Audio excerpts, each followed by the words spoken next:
The Late Night Alternative with Iain Lee on Talk Radio. We have ways of making you talk.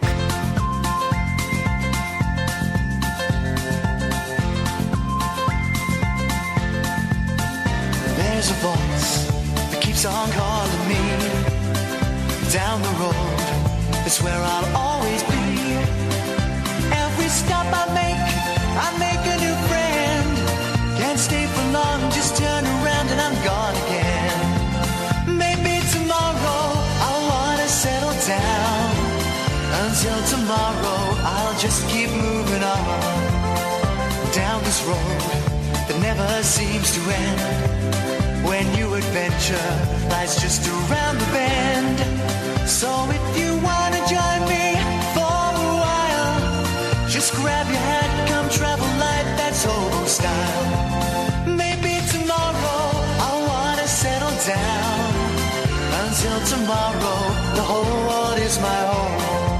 So if you wanna join me for a while, just grab your hat, come travel light, that's hobo style. Maybe tomorrow I'll wanna settle down. Until tomorrow, I'll just keep moving on.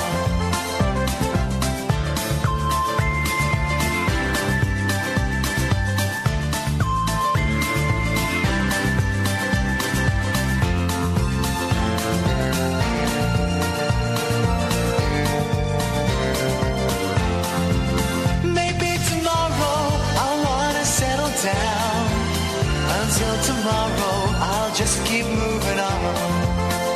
There's a world that's waiting to unfold. A brand new tale no one has ever told. We've journeyed far, but you know it won't be long. We're almost there and we paid our fare with a hobo song. Maybe tomorrow I'll wanna settle down. Until tomorrow, I'll just keep moving on. So if you wanna join me for a while, just grab your hat, come travel light, that's hobo style. Maybe tomorrow I'll find what I call home. Until tomorrow, you know I'm free to roll. A recalibration is taking place. So it's my kids' birthdays this weekend and next weekend, even though there's 2 years and a week between them. So one's going to be 8 and the other one's going to be 6, right? And I haven't got a clue what to get them. I genuinely haven't got a clue what to get them. And people have been saying, we should get a Nintendo Switch. Got one. Buy them Lego. They got Lego. So I don't know what to get them. So this is the ongoing thing for me at the moment. Is I've got no idea what to get them. And now now I'll have to go to a shop and buy it because it's too late for Amazon to deliver. But then as we were about to come in and do the show, 0344 499 1000, by the way, I saw a headline on someone's computer saying that a member of S Club 7 was selling their Brit Award on eBay. And I thought, oh, that would make an excellent present for an 8-year-old and a 6-year-old to share. What? Do you not think that? Do you not think that'd be wicked? You give them a Brit Award. Yeah, I suppose so. Come on, man. You've got to give them the whole experience, though. Well, Can you introduce them badly first? Yes, and their microphones won't be turned on, and then I'll give them some bad drugs. Now, so I thought, oh, that would be a really nice present, actually. The Brit Award awarded to Paul from S Club 7. So I've just gone on eBay, right? And I would have thought 250 to 300 quid, yeah? Right? Yeah. Yeah. Have a guess how much it's up there for. It's had 126 bids. Oh, wow. 3 days, 17 hours to go. Click it onto my watch list. That's my... 50 quid? Right. Okay. No. What then? I tell you what we're going to do, right? Don't anyone look. I want you to phone in and guess how much the Brit Award Best Newcomer presented to Paul Cattermole, S Club 7, is up there for. It's got 3 days, 17 hours to go. Condition is very good. Postage is a £5. You got to incorporate that, okay? Here's the description. Here is the 2000 Brit Award for Best Newcomer presented to Paul Cattermole from S Club 7. There we go. There are signs of age where the arms meet the shoulders at the back and where the neck and chest blend into the top of the dress. An indentation on the inside of the helmet. I'm hoping that's not Paul Catamol.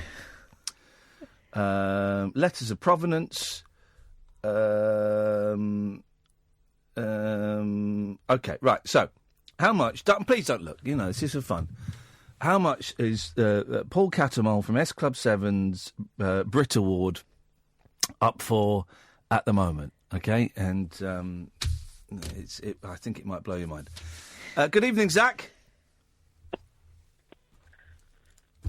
Hey, Zach. Hello. Hey, Zach, how you doing? Good. Good. What you got for us, Zach? Well, like, I'll have a guess for the Brit Award. Yeah, go on.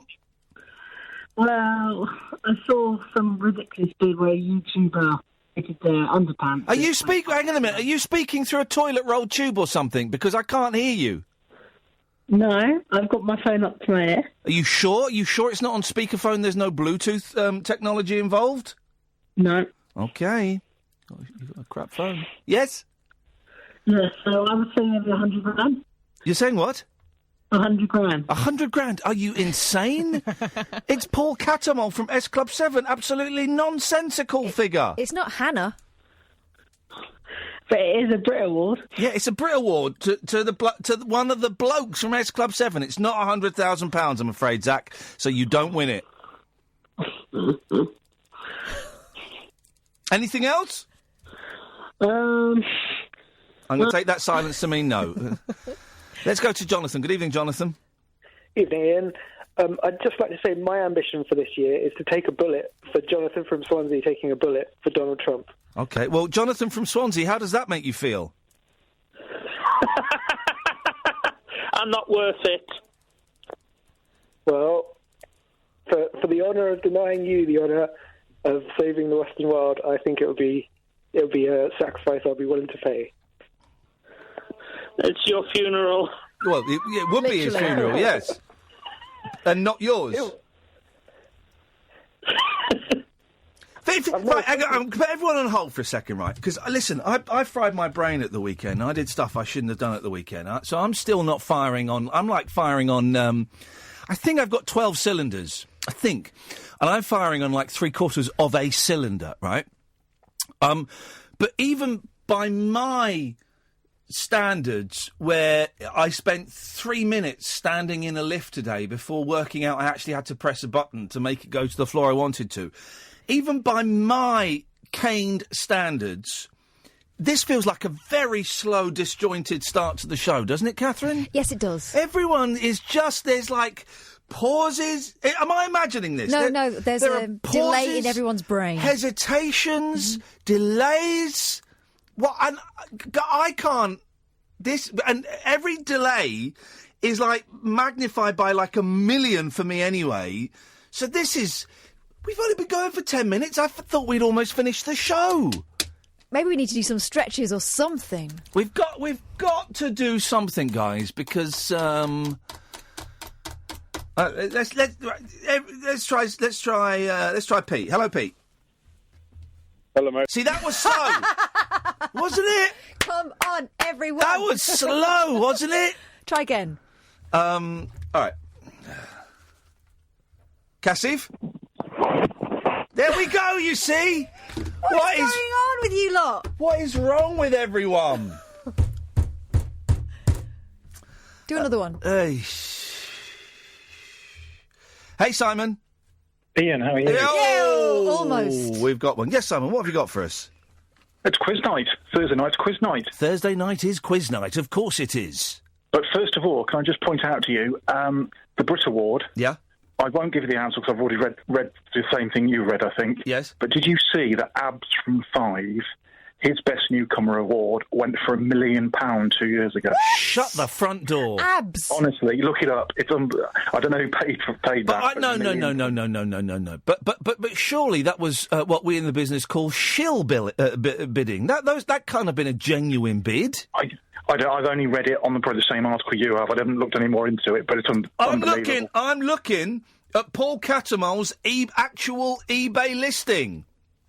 Right, I've got an idea what it might be at the moment, but I don't want to, because I did read it on, to be honest, on BBC website earlier. BBC website can kiss my arse. Yeah. Okay, right.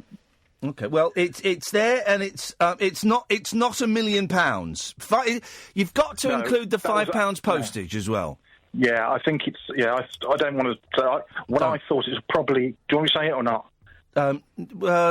Yeah, but I don't care. Go on. I don't care. Was it about 1,900? Oh, excuse me. How much are you saying? I'm saying 1,900. Mate, let's just say it's gone up a little bit since then. Oh, really? All right, It's gone up a little bit since then. All right, okay. Yeah. Quiz. You versus Kath. Kath won last week. Ready? And I will win again. And I will win again. Bring it on, buddy. Bring it on. Okay, first question. Which musical group is made up of sisters Debbie, Kathy, Kim and Joni? Silence. Hang on. Bewitched. Musical group. No. No. They're not More sisters. 70s. Oh, Sister Sledge. Correct. No. Yeah, Sister Sledge is the right Of answer. course it's the right answer. Yep. Jane Couch, Couch, became the first British woman to be given a licence to do what? Be sat on. Blowjobs on a plane. Whoa! Is that a film? Is that the follow up to Snakes on a Plane? She gave licence to to do what? breast implants. No, sport. It's a sporting theme. All right. Sport implants. Boxing, No. boxing. Jane Crouch, because she 2-0. punched me in the stomach once. Did she? Yes, she did. She punched me in the stomach, and it was verbal bants, and it really hurt. Yeah, I've met her. Didn't like her. Yeah, Oh, brilliant. Okay. yeah. I don't know whether Punched me in the stomach, Jane Couch. I knew I would recognise that name. I'll be impressed if you've met this next guy. Yep. Which American president saw active service in both World War I and World War II? Woodrow Wilson. Roosevelt. No. Nixon. Another guess? Pardon? The Nixon. No. Kennedy. No. No. Woodrow Wilson again. No.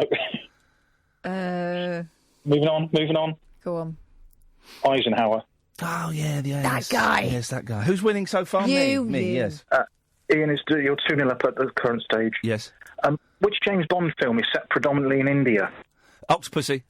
Correct. 3-0. Come on, Kath. He's got the great line where he wins a load of money in a casino, and he gives it to some Indian fella and says, "That should keep you in curries for quite a while." Wow! Yeah, great line. Great The line. line never got away with nowadays. No. So quick, just freaking. Tell me when you want to stop, Kath, because this is embarrassing for you. In the 1991 single, Radio Wall of Sound was the final original top 40. Oh, good knowledge. Come on, guys. Give me a tough one. Okay, right. It's a great song. Radio Wall of Sound. There are no additional points to singing. 24-hour power. Yep. Which country has a record 11 official languages? I would say China. Nope. No. Nope. Switzerland. I'm gonna say one of the Asian ones in India. No. Wrong continent. Oh. So it's Europe. No. Wrong continent. What other continents are there? There's only Africa. Zimbabwe. No. Swaziland. Tanzania. Keep on the right lines. South Africa. Kenya. South Africa's the right answer. South Africa. Thank you. Simon, I'm going to let you go, mate, because that was just embarrassing for everyone concerned. Mostly me. Hopefully, everyone listening has warmed up a bit now. 0344 499 1000. When we come back, we'll try and start again, shall we? The wild man of late night radio. The Late Night Alternative with Iain Lee on Talk Radio. We have ways of making you talk. So, all the shows that have been given the elbow from this station, if they're tuning in tonight and wondering how we managed to get another 2-year contract, sorry guys, them's the breaks. Turns out that the less effort you put in, the greater the reward. Paul Catamol, he of S Club 7, his Brit Award is up for grabs on eBay. How much is it going for? I was tempted to put in a cheeky little bid for my kids. It's more than 1,900. It's less than 100,000. Let's go to Kevin. Evening, Kevin. Might be too slow. We'll come back to you in a minute. Listen, you've really got to get in there. Let's try Pete. Evening, Pete. Hello. Oh! We'll give Pete the benefit of the doubt. Hello, Pete. How's it going, brother? Yeah, good fella. What you got for us? When you said my name earlier, I said hello and all that, and I think you guys kind of missed me out. So it's all good, bro. It's all good, mate. Your voice was not heard. Your head may have thought you said hello, but it didn't come out of your actual mouth hole. Yeah. I know what you mean, man. I know what you mean. Listen, I've got two things for you. Yeah? Yes, sir. One of them is, if a law's been made legal, and it was illegal, like in America, all these states being legalized now with cannabis. Yes. What happens to the guys who were arrested and put in prison for possession, and now it's legal? You know what I mean? They'd stay in prison. Because they broke the law at the time. Because they broke the law at the time when it was the law. I mean, there might be an interesting thing where you could appeal and stuff like that, but they would stay in prison because at the time that they got busted, it was illegal. Yeah. Why? Are you in prison? Have you got a loved one in prison for drugs? No. I've always actually just wanted to go to America to just do the whole show around Colorado and everything like that. I've always just gone to Amsterdam. But hang on. You just want to go to America to get stoned? Yeah, well, it's just a different environment, isn't it? Well, does it matter what environment you get stoned in? Oh, yeah. I tell you what, why don't you roll a fat one now, and then you won't care? No, I can't do it. Yeah, it's illegal in England. Oh, of course. And, of course, we would not advocate drugs. We would not advocate drugs. Listen, I've got one more for you as well. Yes. So I started vlogging myself. Yes. And not like a personal vlog, just a view. Obviously, I'm from South Africa, so just a view on what's going on in South Africa. I've done a few videos. Yes. But now I've been since the Logan Paul thing, I don't know if you know much about that. Yes. I kind of just think, is there a way back for him? Because obviously a lot of big celebrities... He's the fella, the YouTuber, vlogger, who went to Japanese wood that's very famous for people committing suicide and found a dead body and apparently took the piss out of it. Then he apologised and said he didn't want to be culturally insensitive. Then they found another video of him being really culturally insensitive just around town. Here's the thing. I didn't see the video. From what I've read, it sounds pretty... I saw the video. I watched... I'm quite... Because he's a lot of fun, you know what I mean? He earns a lot of money. He helps a lot of people around him. He's really helped out. Yeah. And he does a lot of good things. He obviously... You think two ways too. What he's done is obviously pre-planned, and he really wants to recover, but also get known to the whole universe as such. Yeah. But he did have 15 million followers anyway. But then also, he's a 22-year-old kid, man. He's just like. Here's the thing. Here's the thing. But the number of people that liked that original video and that gave it thumbs up and lols and all of those things, his audience couldn't give a stuff that he found some poor soul that had taken his audience found it. The majority of his audience found it hilarious. So he'll come back, and also he did an apology video that's had something like 20 million views or something, I read somewhere he'll get like about $70,000 just for the hits on the apology video. So I mean, he was averaging about 20 grand a day. Yeah, he was getting over like 3-4 million views a day in his vlogs. Yeah, he'll be all right. But because that's something I was dipping my toe into, and then here's the thing: don't go and film any suicide victims. That would be my suggestion, you know. But the weirdest thing when I set up my channel, because I did a play on words with Nelson Mandela and all that kind of stuff for the name of my channel. Yeah. And my channel is exactly the same as another video that I found on YouTube because I was trying to just, get this channel myself. Yes. And when I went onto this video, there's a 2-minute video of a black guy with a suitcase, and he was surrounded by a load of other black guys in the middle of nowhere. Yeah. And they were all shouting, and next thing they opened the suitcase, and there was a tiny dead black baby in the suitcase. Jesus. And I'm like, so I notified YouTube saying, look, you can identify video by child abuse or whatever like that. Yes. And I identified it because I wanted that name, obviously. I didn't want to be associated with, obviously, this video I found. Oh. That was up there for 3 years as well. And then notified, and 5 minutes later it was gone. Wow. Well, never saw it again. But it was so it was quite cool to see YouTube's got regulations. Yeah. YouTube are good at copyright infringements and anything like that. How the hell did they let a dead body be filmed up and down, up close? Well, which was kind of weird, wasn't it? It was definitely kind of weird. That's one way of putting it. But I suppose the thing with YouTube, if people don't tell them about it, I guess they don't know about it. Logan Paul is one of the top 10 in the YouTube thing, and I kind of, when you go on the conspiracy theory act, that YouTube and Logan Paul work together to create such a big thing that, I mean, we've seen crazy things that celebrities have done that recovered from and gone on to carry on doing well. And it's just a new way of doing shit. Listen, it's all right. No, he'll be all right. You know, Dapper laughs is in the Big Brother house, you know, so he'll be all right. Pete, thank you very much for that. I had loads of people last week when this Logan Paul thing broke, tweeting me and asking my opinion, and I was dealing with something else at that time, so I didn't really look at it, and I'm glad I didn't click on the video, because I particularly wanted to have seen that, but I don't know. Hello, caller, who didn't want to give a name. That's you. Is that me? Yep. Oh, it's Cedric here. Oh, hey, Cedric, how's it going? I gave my name. Oh, it doesn't say it on my screen. I'm going to close my phone box down, and then I'm going to reopen it, and sometimes that fixes it. It's a problem at your end. Okay, calm down. Stop. It sounds like you're doing something I'm calm. Okay. So I'll go for £5,000. No, it doesn't say it on my screen. It's for some reason. £5,000 for Paul Catamol's...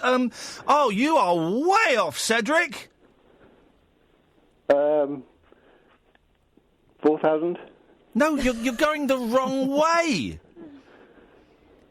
10,000? Thanks very much for calling. I mean, he's way off. Let's try June. June will know. Hello, June. Hiya. How's it going? Right, I've knocked you off loudspeaker now. Right, okay. Right. I've only phoned because I feel a little bit starstruck at the minute. Okay. Because I've watched you on The Jungle. Oh, yeah. And fell in love with you instantly, and I think there was some misjustice there. Yes, but we won't go there there. was some misjustice there. I was like Rodney King in many ways. Wow, wasn't I? No. I was like the O.J. Simpson's wife in many ways in that show. Just stop. Really? Yes. Okay, have I crossed a line? All right. A bit, fine. yeah. Well, thank you, June. I'm glad you enjoyed it. No, okay. Now, all I'm going to say to you is keep your chin up. Yes. We've all been there. Yes. We've all done it. Oh. There is a way out. Oh. But I said to your man that answered the phone, Yes. I have cheated. I have been on eBay just for an excuse to phone you. Yeah. Go on. And say it. Do you want me to say it? Say it. So this is Paul Catamol, who I think... He's the dark-haired one from S Club 7. He was a good-looking lad, yeah. But then he went off to join like a punk band. His Brit Award from 2000 is up for sale on eBay, and with 3 days and 17 hours to go, June, how much is it going for? 65,900. Yep. And including the delivery, £5. There we go, including the £5 delivery. You could make one of them for a tenner. That's where we're at. That's ridiculous, isn't it, June? Isn't it? Absolutely crazy. I put it on, I went, you're having a bloody laugh. Oh, surely... Nobody even knows him. We all know Hannah from S Club, but who's Paul? Surely he's bidding against himself there to make the papers. I reckon so. I reckon he's got his family and friends on there boosting it up. And I bet it's relisted in about 5 days because they didn't buy it. Well, he says, if you read the description... He says, I didn't expect the bids to rocket like this, but I've checked, and these bids are coming in from people who've got thousands of, what do they call it, recommendations on eBay. They've got... So, I think this might be genuine. Nah. I think this might be genuine. No, because have you ever tried selling something on eBay? Yes. You cannot change the description. Yeah. of what you've advertised. You cannot change the comment. Once a bid goes in, you can't change the description of that item. Right. So he couldn't have put that if it were coming in thick and fast. He wouldn't have been able to do that. This is a strange old world, isn't it? And I was seriously, I'd have gone 300 quid for that. Would you? I would have gone 300 quid for a Brit, yeah. You're nuts. I would have gone 300 quid, June, because I thought it would be a funny present for my boys. Yeah. It's an expensive joke. Mate, I've got I'm a celeb money, honestly. I know, flipping it. You won't have it long. Stuff like that I can do for a little while. Right. My birthday's in August, don't do it. June, were you a fan of the S Club 7s? Was I? Hell, no, absolutely not. Oh, okay. I was Bon Jovi and Whitesnake in them days. Oh, she's a rocker. Hair rock. She's a rocker. Oh, man alive. All right, well, listen, Anyway, June, thank you for that. Your next caller, my lovely. Thanks for calling in. I really appreciate it. You keep your chin up, darling. Cheers with this. Ta-ta. Okay, darling. What bye-bye. nice people out there. What 65,000. Just shy of 70 grand. I'm going to put that on my watch list. Because you just never know, do you? You never know. That is insania. Insania. Has he got a record coming out or something? No, he's skint. This is why he's doing Not it. anymore, he ain't. He's skint. Flipping it. Good for him. This is Talk Radio. The Late Night Alternative with Iain Lee on Talk Radio. We'll get you talking. 03444991000 is the telephone number. Let's try Kevin. Hi, Ian. Hey, Kevin. How's it going, man? Very well, mate. How are you? Yeah, good, thanks, fella. What you got? Well, do you know what? I've never, ever rang a radio station before because I never thought that what I had to say was that interesting to anybody else. But when you were talking about Christmas presents or presents for kids... Birthday presents, yeah, is what I'm after, yeah. Well, just any presents. Obviously, Christmas has just come and gone. I've got 1 or 2 kids. I'll have to have a little count up, but yeah, it's 2. One is 8, the other one is 10. Yeah. They've both got iPads. They both have access to the internet. And that's all they need. They both have bikes. Yeah. But I think once you give them access to these tablets and... transportation. Well, they're not allowed out that far, to be fair. No. But what else is there? I had the same problem. Unless you're going to spend thousands of pounds on a safari or taking the kids out to a day they'll never forget. But my kids, I don't know, are not that impressionable. Kath has her hand up. Catherine, you want Time, you give them time. That's what you can't... Yes, don't give them things that they can sit on their own in a corner and be in their own head. Go spend some time with them. And you don't have to spend thousands either. You can do... I know, but I spend time with them and they don't enjoy it that much. Make them. Make a big They're deal like, of it. that's enough now. Can I go to my room? You've got to do stuff like, camping in the back garden. And... Oh, God. No, it's great. Not in January, I'm not. Well, maybe not. No, yeah. Hell no. Hell no. We don't leave the house until March. All right, well, camping in the bedroom. And it cold at the moment, Kevin? To be honest with you, this is the one thing that's my Achilles heel. I can't handle the cold. Oh, nor can I. I don't know what I don't know. I don't like it. I don't like any temperature, actually. My fingers are cold now, and the heating's on full blast. Yeah. And everyone, like, if I see anybody touch a window in this house right now, I'll throw some sort of handmade axe at them to stop them from doing so. Because even a door opening has to be open and shut within 3 seconds. When I go to the house, where my wife and kids live, right, and I go in, and it'll be the heat's gonna be on, and it'll be cold, right? That's your house, isn't it, Ian? Not anymore. Not anymore. And I'll go there, and it'll be really cold, and everyone goes, it's cold, and they've got like the kitchen windows open, the hall windows open, everything's open. I think, what are you doing? About that? Whose job is that to care about that? It's Dad's job's to care about that. And all the lights are on as well. Oh, don't even get me started on the lights. All the lights are on. Oof. Turn the lights off, for crying out loud. Yeah. Do you know what I was actually thinking? Is there a device that only allows the light to stay on for... in like a hallway, when you've got communal... living where it stays on for 10 seconds. Yeah, those little ones, those ones where you press it in and they slowly pop back out again. 10 seconds, but I thought, would that hinder me? Like in an institution? Yeah. Wow. Yeah. Really, guys, we're going that far, are we? Yeah. Yeah. Or Well, can you not get sorry, those Kevin, where do you those live? lamps that you attach to their heads, coal mining lamps? Everyone gets an individual light. Well, because then there's light everywhere, and with LEDs these days, that can last on 3 AAAs for a month. I saw on Well, Twitter. listen, if I've got enough time, I'll digress slightly to a £1 million idea I had. But when you have a newborn baby, you're worried about them hitting things and running into things. Yes, the So first you go one. around the house and you protect the house. You pad things in the house. No, you didn't. I don't. Why not just pad the baby? There we go. You wrap a baby full in body bubble suit. wrap. Yeah, well, I'm thinking more of, like the goalkeeper, Peter Cech, he has this thing around his head. Yeah, he had a helmet. Why did he have a helmet? Was his head loose? Yeah, I think he had an head injury. He cracked his head, so he now has to have a protective head thing. That's brilliant. So why not just when you get a baby, just have a suit made of that, and then leave sharp objects A around suit the house. made of Banachek's head.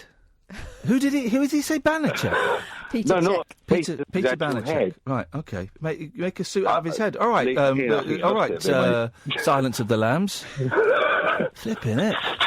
Oh, go away, you dirty! I'm cutting him off. I can't cut him off quick enough. Dirty boy. Dirty boy.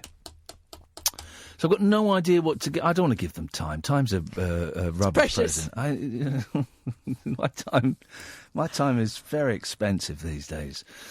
So 6 and 8, and I don't really know what to get them. Someone said, take them to be a zookeeper for a day, and I don't like zoos. I don't agree with zoos, but I thought, I've sod it. All right. So I looked at London Zoo, right, to be a zookeeper for a day, 240 quid, right, per person. Whoa! Not just the ones that are doing the keeping. Per person, right? Effectively, they're working there, though. Yeah, so they should be getting paid. They should be getting the day rate of that. That surely is a day rate for a zookeeper. And I thought it'd be nice because kids like going and cleaning out elephant shit and stuff like that. Kids will love that. But 240 quid. So then I did, and I've done this thing right. Where when I was in the jungle, I was with people who were constantly talking about how they got free stuff. Right. Mainly Becky Vardy and Toff and Vanessa to a certain extent, and Jamie actually to a certain extent.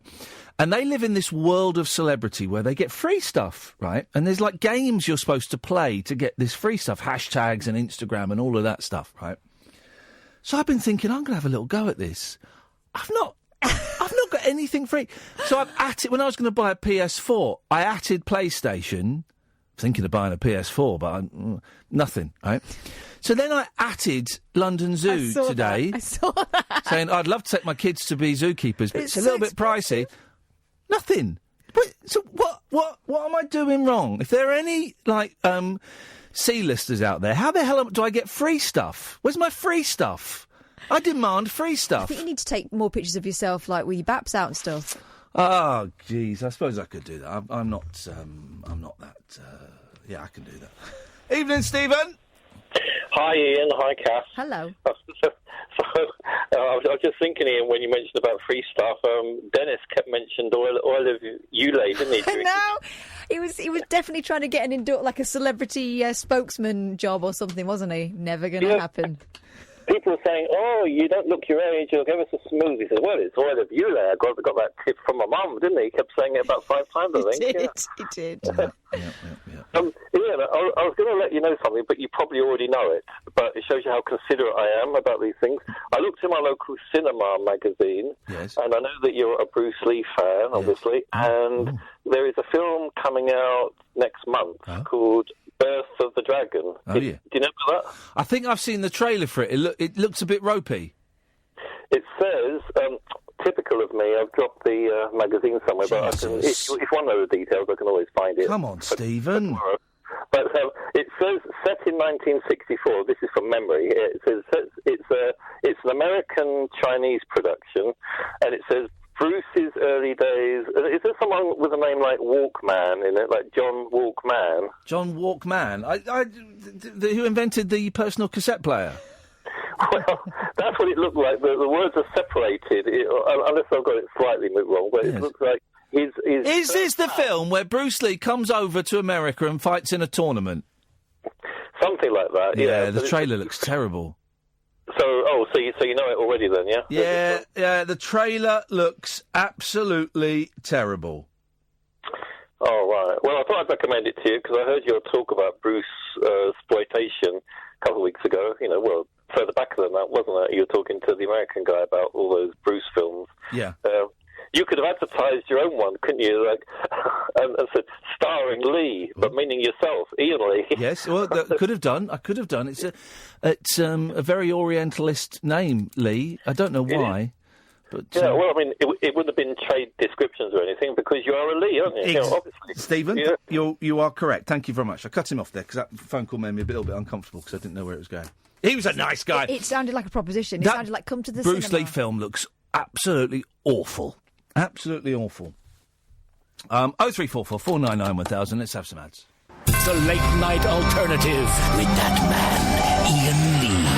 There's no strangers here, just friends you haven't stalked on Facebook yet. Have never sent my picture to anyone who didn't request it. The late night alternative with Iain Lee on Talk Radio. Yes.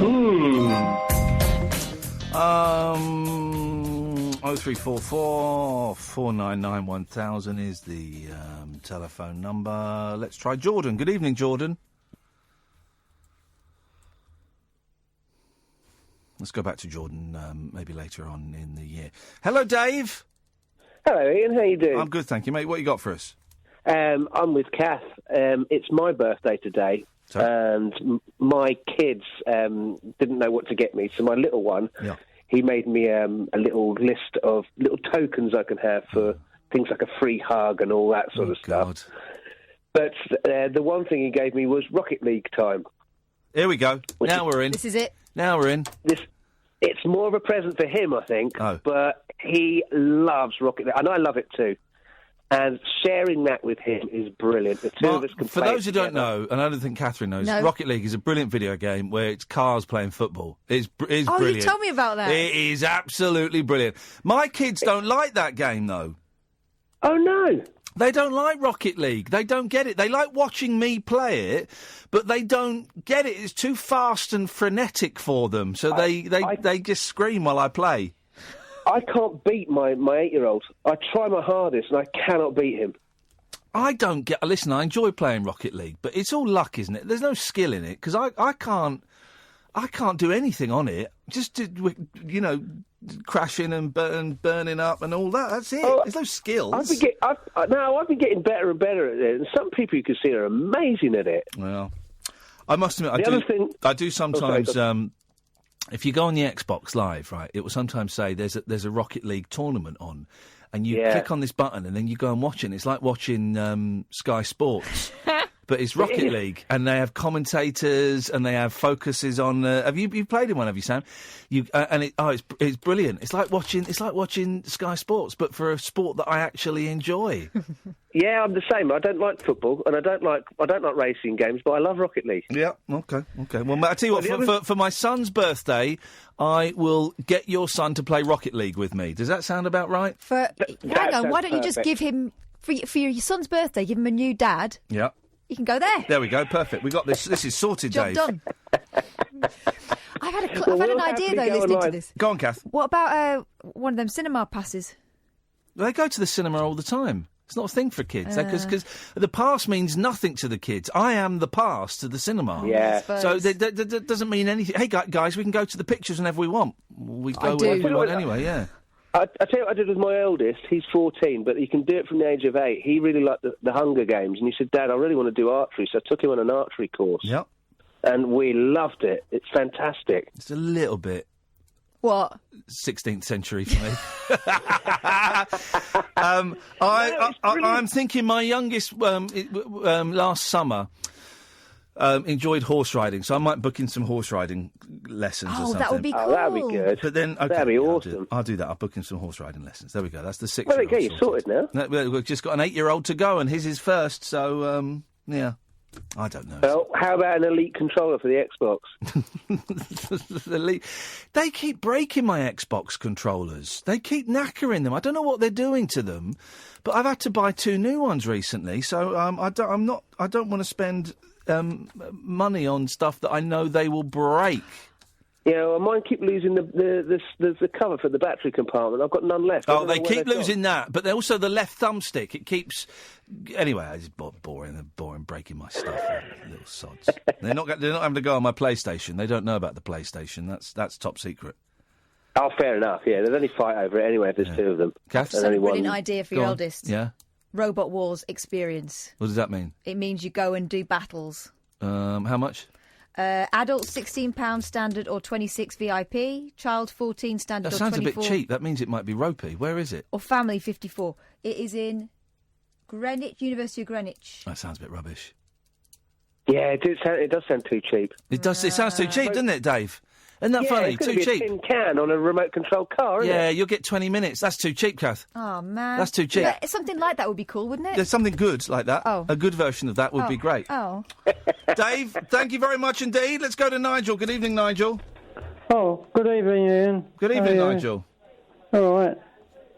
What do you want? Sounds disappointed. I wonder if you could help me with something on YouTube. Probably not. Go on. You're able to look up things a bit better than me, quicker on your machine than me, I should think. Yes. It was a Raw Variety show in 1980. A friend of mine was in a band on stage in that. He sadly died a few years ago.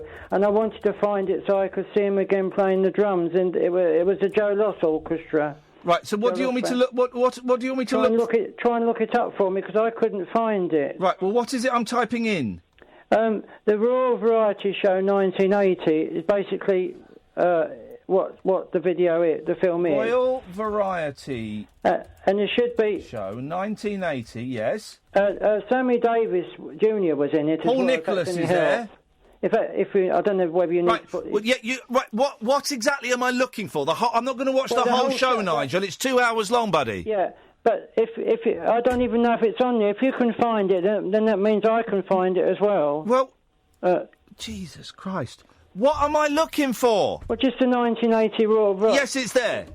Yeah, has it come up on... Yes. So it is on there, then? It's come up. Does it show any pictures of the start of it, any photos? I'm a little bit busy. I'm doing... Oh, no, you don't need to look for it. That means it is on there, so I'll be able to find it on my computer then. Hang on a minute. Variety performance.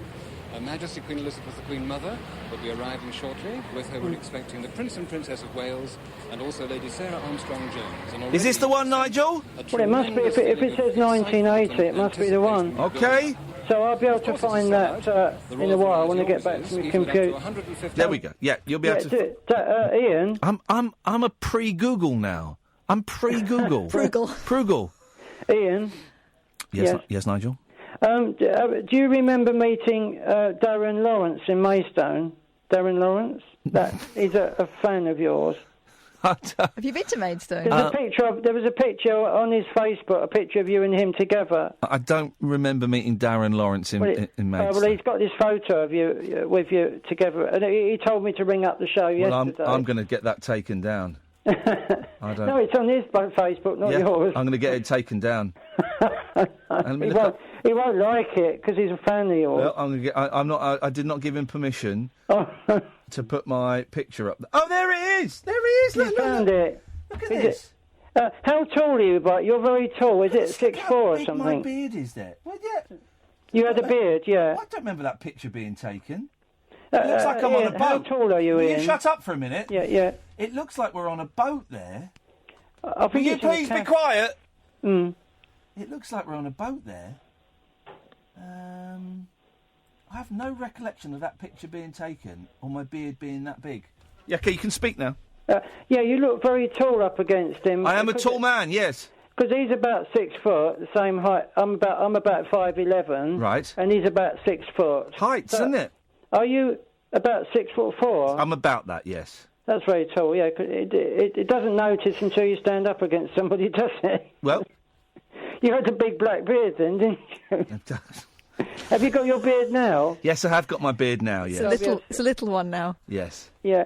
Did you like that song by Barry Manilow, I Write the Songs? That song was do you know who wrote that song? I don't know who wrote it. Not Barry Manilow. One of the Beach Boys. No, it wasn't Barry Manilow then. It was one of the Beach Boys. It was one of the Beach Boys. Oh, was it? Oh, that's a new thing. I didn't know that. Yep. No. Well, I thought he wrote all his songs that he sang. No. Oh. But he gets all the credit because he was the only one who sang it, basically, wasn't he? Loads of people sang that song. David Cassidy did it first. Oh, I never heard anyone else sing it. Yep. Oh. So, yeah, my friend was a drummer in that band, the Joe Loss Orchestra, and he was a good friend of mine, so I'd like to see him play again. Yeah, well, that's one of the beauties of the internet, is that we can find those that have passed. And I was looking back at... Still speaking. I used to do junior showtime as a drummer in the pits about 30 years ago, and I even found a video of the Hazlitt Theatre in Maidstone. Wow, you really were the pits. Yeah, it's really old. Yes, joking. Yeah. But I found it. So there's so much on the internet, isn't there, to find? The internet is I read a thing yesterday that the internet is almost full. Yeah. They've got room for about another 6 videos. This was yesterday, so it might even be less now. About another 6 videos and another 2 more blogs, and then that's it. It's full. Have you seen my video on my Facebook? No, I don't watch your videos. I find them sexually unsettling. No, this is about some photos of me with the stars. I find all of your videos unsettling. Okay, so you don't want to look them up? Look it up then. No. So I'll do a song next week then. If I wanted. Great news. I was finding him particularly annoying this evening. Well, he had an agenda. Oh, dear. And you flick back and forth. Another 2 hours to go. I just... my last day on Good Morning Britain tomorrow. Oh. I've enjoyed it. I got bumped into Stanley Johnson today. I didn't bump into him. He was on, and he came into my dressing room, so tomorrow's my last day. I have 2 hits. And I've got a feeling, because this is mainstream TV, I've got a feeling they're going to, surprise me or something on air. This is the kind of thing... There's going to be strawberries. There's going to be strawberry. I've had strawberries there already. Oh, the pig, then.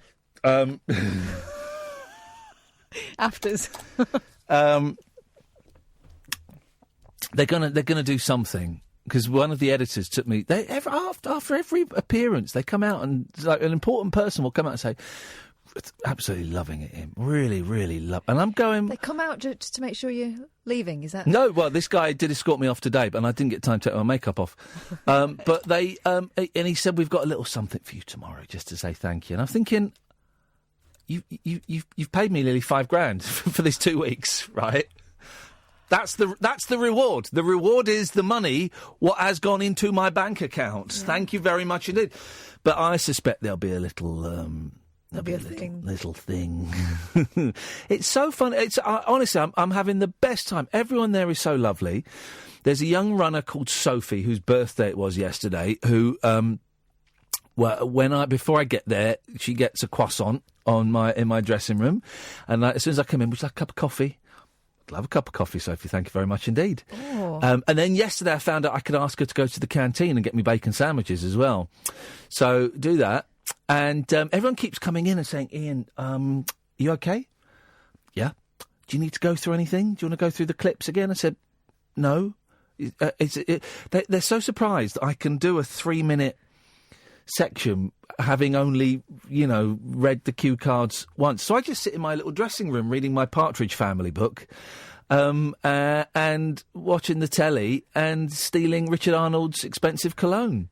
And then I go out and do it, and they go, and I come off going, that was a bit ropey, wasn't it? They go, oh, that was wonderful. Oh, but that's telly. They'll always say it's wonderful, won't they? No, but people, head honchos are coming out to find me to say it was wonderful when they don't need to. The big people don't have to. So I'm having the time of my life. I'm absolutely loving it. Would you come back? Oh, of course I'd come back. It's great. The One Show have asked me to do something. Yeah, and I said to my agent.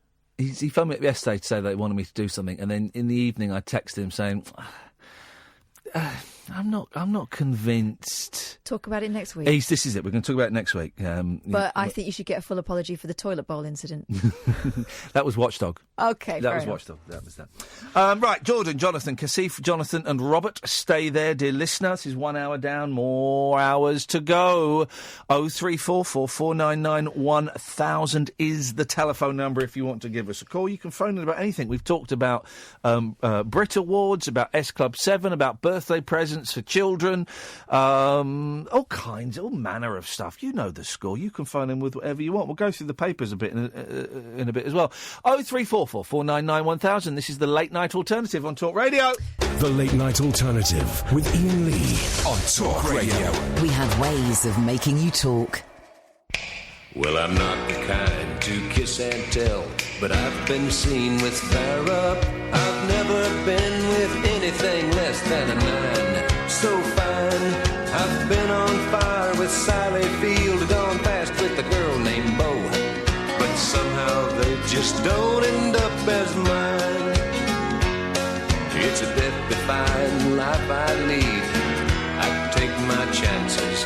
I die for living in the movies and TV.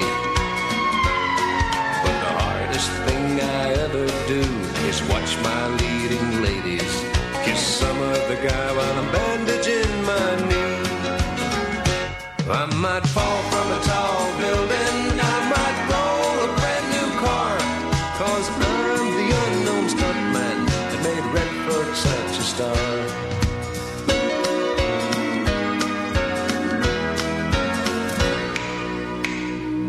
I've never spent much time in school, but I taught ladies plenty. It's true, I hire my body out for pay. Hey, hey, I've gotten burned over Cheryl Teague's, blown up for Raquel Welch. But when I wind up in the hay, it's only hay. Hey, hey, I might jump an open drawbridge or Tarzan from a vine, 'cause I'm the unknown stuntman that makes Eastwood look so fine.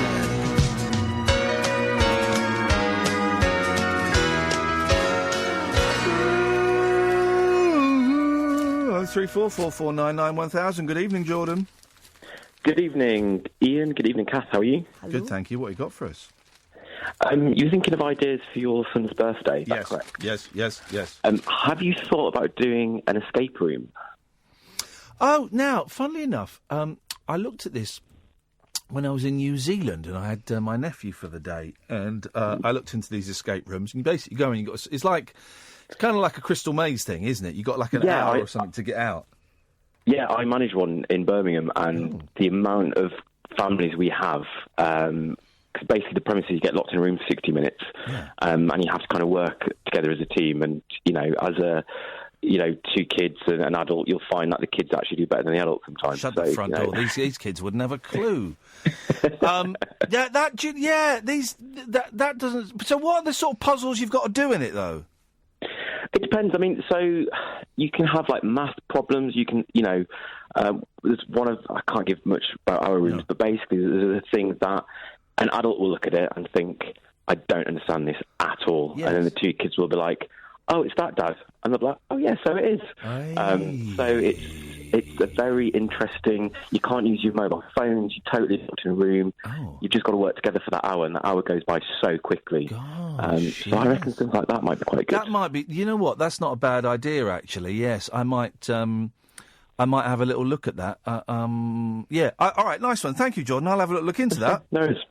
By the way, I loved your podcast with James O'Brien. It's really good. Really enjoyed it. Wicked. Thank you very much, man. It was a thrill to be asked, because he's had like some proper good guests on there. So, yeah. I was honoured, and it's always nice to have a chat with James. Cheers, Jordan. Thank you, mate. Good. Cheers. There we go. Yeah. I did an interview with James O'Brien for I don't know what it's called, Unfiltered by Joe Unfiltered, or something. Yeah. It's chat. It's stuff like that. I don't know James that well. I know James. I don't know James that well. And we don't see each other that often, maybe twice a year, I think. And it was just nice, it's just nice geeky. It's just a nice geeky chat, guys. What's your problem with that? Susanna Reid enjoyed it. She listened to it. She enjoyed it, did she? Susanna Reid likes me. Yeah. So yeah. Here we go. Keeping Romance Alive in the Digital Age by Mills and Boon. Does anyone still read Mills and Boon? My gran used to have a shelf full. They sell by the bucket load. Is it filthy? No. It's nothing worth... No, I seem to remember, because I used to have a look at my gran's. It's all just romance. It's like I held his hand. There's no moistening or tightening. No, it's all very virtuous. OK. Technology can perform wonders, it says here. But when it comes to romance, I'm going to do a Big old yawn. There we go. It appears the digital age can't compete with old-fashioned gestures such as giving flowers or holding hands. In fact, for many people, dating apps, sexting and status updates have made starting and maintaining relationships harder than ever. So to help would-be Romeos and Juliets navigate the pitfalls of 21st century romance, Mills & Boon has created a modern guide to making your beloved's heart melt. Here we go. First, the don'ts. Mills & Boon claims couples should limit how long they spend on their mobile phones while together, and to give a good impression, should tidy the room before using FaceTime, in which you have a video chat on your smartphone. Yeah. Tidy the room. Well, you know when people go online and they don't think about what's in the background. So you're talking to someone, and obviously, you know, if you're doing FaceTime with the one you love, you want to just be having this intimate conversation. Now, if I was looking over their shoulder and all I could see was like pants, or like the room was a mess, you just think, ugh, it's distracting. Okay, yeah, no, I can buy that. Experts also advised against using email to ask someone out, saying there's nothing worse than an Outlook calendar invite to your date. Okay. Gosh. Mills & Boon surveyed 2,000 people for its guide, The Rules of Romance, with nearly half saying prolific mobile phone use was the top passion killer. Yeah. Despite this, more than half admitted to communicating digitally with their partner more than in person. On this issue... No. Here we go. On this issue, Mills & Boon... Are Mills & Boon real people? Publishers. They will have been. But were they real? Well, would they have been? Because quite often these names are made up, aren't they? Well, like Aunt Bessie. Yeah, Aunt Bessie's not a real Aunt Bessie. No, Sarah Lee. Uncle Ben isn't a real person. Sarah Lee. Nelson Mandela, I don't think was real, was he? Mills and okay. On this issue, Mills & Boon advise lovers to use emojis. No. Hey, I watched the Emoji Movie the other day. It's all right. It was on in my living room the other day. It's all right. I didn't watch it. Got really bad reviews. Because I was in the sex shop, and I was buying some games for me, and then I saw it was like £4, and the kids had mentioned watching it, and I went, oh, I'll get that. It was all right. Some good laughs in there. Really? Some solid laughs in there. The girls enjoyed it, but that's no measure. Yeah, I thought it was all right, actually. Mills & Boon advised lovers to use emojis while carefully avoiding images of that smack of innuendo. What, like the peach and the Yeah, aubergine? They said that use emojis wisely. There's nothing romantic about a digital prawn, aubergine, or the one of the guy sword fighting. What's that? Oh, what's that? The one of the guy sword fighting. Wow. I didn't know that was a thing. Other no-nos were being rude to waiters. Yeah. And having poor personal hygiene.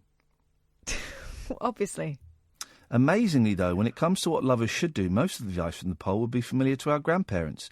It says holding hands, cuddling and stimulating the clitoris are some of the best ways to make a partner swoon. Going on a romantic stroll. Is that before or after? Giving a bunch of flowers and offering a reach around also top the list. This is in the paper, it's in the Daily Mail. Oh, God. Men are more likely to prefer material acts, such as buying a partner a surprise gift, whereas women value those that involve spending time together, such as having a cuddle or a walk. You idiot women. You absolute idiot women. For over 45s, 93% of people believed it was still... hang on, we missed it. There was also a disparity across generations, with younger people disagreeing about the romance of chivalry. For over 45s, 93% of people believed it was still relevant, while a third of those aged 18 to 24 thought it had no place in the modern world. Oh.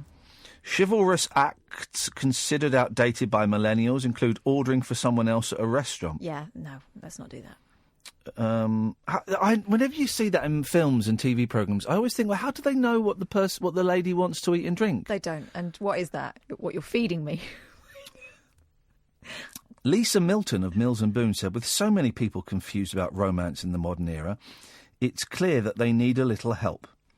We have seen how notions of romance have changed, but also how many age-old gestures remain the epitome of romance.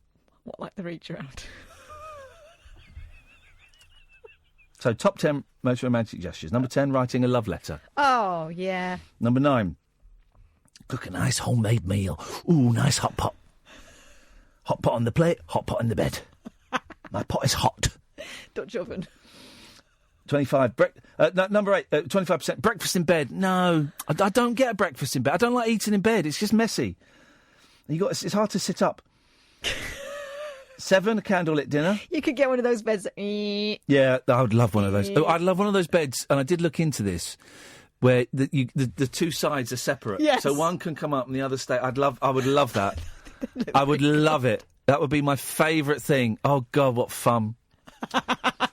That's a really good idea, actually. Number 6, planning a surprise trip. Okay. As long as it's somewhere good. Yep.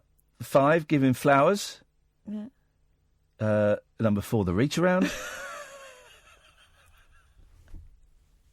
Number 3, stimulating the clitoris. All right, We got okay. that. That's number 1, surely. No, it's not. It's not. No. Number 2 is having a cuddle. And number 1 is holding hands. Wow. Most romantic thing you can do is hold hands. Who'd have thought it? Hey, Jack! Hey, how's it going, Ian? Yeah, very well, thank you. Jack, what you got for us? Well, you were talking about escape rooms, I believe. Kadir informed me. Yes. And he asked if Hang I've on a ever minute, hang on a been in minute. escape room. Hang on a minute. What do you mean Kadir informed you? I'm a friend of Kadir's. So Kadir's now getting people to phone in on his behalf? Yeah, I mean, I'm in the Kadir network, you know. I'm in his contacts. Flipping heck, man. Okay. I know all about his security dodging, you know. I could talk for hours about that, but... Yes, he does too. Yeah. He does, doesn't he? It's great. It's great to listen to, though. Anyway, so Let's find out. Let's find out if Kadir's mates are as dull as Kadir. Let's go. Okay, all right. I mean, I'm probably going to disappoint. I probably am as dull as him, if not more dull. But anyway, duller. So duller, yeah, much duller. So I was in the escape room, and it's all going quite well. You know, we're solving the puzzles. It's quite intense, and you know, it's building up. It's building up. We're coming to the climax. We've nearly got out of this jail cell. I'm waiting for the punchline. Waiting for the punchline. All this spooky thing's going on, and where's the punchline we get to the last puzzle. Yeah. Last puzzle. We solve it, and it's like it's sort of you should be able to escape now, but the door doesn't open. So the guy has to kind of come in and awkwardly open the door for us, and it was such an anticlimax. Well, but surely that's what happens anyway, isn't it? A bloke opens a door for you. No, I mean, sorry. When I say we're almost, I mean we were almost there, you know. But I think something in the puzzle broke. The room broke. Right. And he had to. So the door was kind of already open. What sort of puzzles are you doing in there? Oh, it's all sorts. We have to swing like a wooden stick through a jail cell. Like we're all in different parts of this room, and I have to swing this stick and try and put it in a hole. There's loads of weird things you have to do. All sorts of math puzzles, trying combinations for locks. Lots of locks. Crystal maze, isn't it? I'm wondering if a 6 and an 8-year-old are going to dig it, or are they going to get bored by it? I think they'd love it. I think they'd be really into it because they had some dramatic music. Oh, there's dramatic music, you say? Now that's what my boys love. I know. Every 6-year-old loves a bit of dramatic music, you know. And I think they would. You get really into it, but it just completely broke the atmosphere when they had to come in and awkwardly just leave the door open. So when we got out, it wasn't that big of a thing. So yeah. All right, Jack. But hopefully that won't happen. Well, fingers crossed, Jack. Thank you very much. I don't know where I'm going to. Hang on a minute. Let me put down escape room Slough. So where do I? There's one in Reading. Oh, well, maybe... OK, well, maybe we'll go to that. All right, that's sorted then. Fine. All right, brilliant. 0344 499 1000. This is Talk Radio. The Late Night Alternative with Iain Lee on Talk Radio. All right, I found one in Maidenhead. They might be able to do it. They might be. We might be in. Good evening, Iain. Hi, Ian. How you doing, OK? Good, thanks, mate. What you got? Good. Yeah, you were talking before about romance and stuff like that. Yes. And there was something on the news, I can't remember, a couple of days ago, talking about the fact somebody came out and said the phrase "women, ladies first" is outdated and should never be used. You know, when you're holding a door open for somebody. Yes. I thought that's a bit out of order. It's just politeness. Well, I don't know. I don't know what you're supposed to do anymore. Just hold a door open for someone, and then if they're near and if they're not near, you don't. And I would hold a door open for a man as much as I would for a woman. But so would I. I don't expect people to open the door. I personally don't particularly like being referred to as a lady. Because you're not. You're filth. No, but also, to me, I don't know, that does sound a bit old-fashioned. So what are you? A woman? It was like when people say, there were a lot of men and ladies there. Well, women's fine. You don't have to say ladies. Yeah, but you normally, if you're saying ladies, you normally say gentlemen, wouldn't you? If you were saying men, you'd normally say women. Yeah. So ladies and gentlemen, that's fine. What about Beyonce when she sings about all the ladies? All the single ladies? Yeah. Pass. Well, she's not talking about me anyway. Well, exactly. So I don't know. It's correct that we are careful about the words that we use these days. Of course it is, because you don't want to offend anyone by using words that they will find offensive. More like filth. I mean, the flip side is when you know somebody and you hold the door open for them and you say "age before beauty," just as a cheeky joke or whatever. Well. You're from a different era, though, Ian. Here's the thing that I always find odd is some men do it, and I know that James Whale did it to you, Kath, is when they hold the door open, but they hold it open so that you have to walk under their arm. Arch of their armpit, yeah. That's a strange old thing. That's a weird thing because it's a space invasion, really, isn't it? Yeah, that's unusual. Yeah, I couldn't do it. I couldn't quite show off any height anyway. Yeah, well, you could get a box. Well, you could, You could get a box in, stand on a box. Yeah, I suppose, yeah. How tall are you, Ian? About 5'6". All right, well, I'm the same, but I could probably, I wouldn't mind, if I was going to, I could get under your armpit, probably. He's a mustard spoon. Ian's that tickle you? Hey, he's going, he's off. He's off. You've started a chain reaction. It's different, I suppose. Yeah. It's very, very different. I just think everyone should hold the door open themselves. Yeah, let's get rid of doors. What do we even need doors for, Ian? Well, what about revolving doors, even? Oh. Hey, well, I'm staying in a dead swanky hotel at the moment, right? And which ITV are paying for. Thank you very much indeed. My last night tonight, and it's got electronic revolving doors, so you don't have to push it. As you approach it, it starts spinning. But now, what that means is, you've got to time your entrance. So you thank you. So a couple of times I've walked into it and it's stopped because I've just not got the positioning right. It's an absolute nightmare. It's all about the pace. And also, I've been getting cabs to places because I've just not been feeling up to getting on the tube or walking this week. But I don't. So there's loads of black cabs outside, right? But I've been getting Uber because I'm a bit tight. They don't revolve as well, do they? No, they don't. But so what I do is that I then go and walk like a little bit away from the hotel, so the black cabs don't see me. You're cheating on them with Uber. Getting an Uber. Yeah. But then the other day, the Uber parked outside the hotel, and I was like, "Hey, come over here." And then I had to walk back to the hotel and get into the Uber. Meanwhile, everyone in those black cabs is going, "I know what you're doing." Yeah, they do, and I use black cabs from time to time. Just this week, I've been using Uber, and I'm sorry, guys. I've got respect for everybody. You need a cab that's going to be like a Ryanair flight. So if you got to go to fly like to Dublin, you got to land in Florida or something like that. Yes, that could do it. That's what you need, isn't it? That's what we need. That's what we need, Ian. Thank you very much indeed. Robert. Way too slow. Kaseef. Hello, Ian. Ooh, yes, mate. What you got? 1 moment. Let me think of last week. Right, we'll come back to you when you're ready, mate. Let's go to Jonathan. Hello. Hello, Jonathan. I was going to make a load of suggestions for what to get your kids for their birthday. Okay, go on. After what I've heard earlier this evening, I actually feel sorry for them. Wowzers, that's incredible. But there's no need to, because I'm going to take them to an escape room. it's not the gifts, it's the time. You can't buy their love. You have to get to know them as people. Relationship advice from Jonathan. Unfortunately, I know them quite well as people.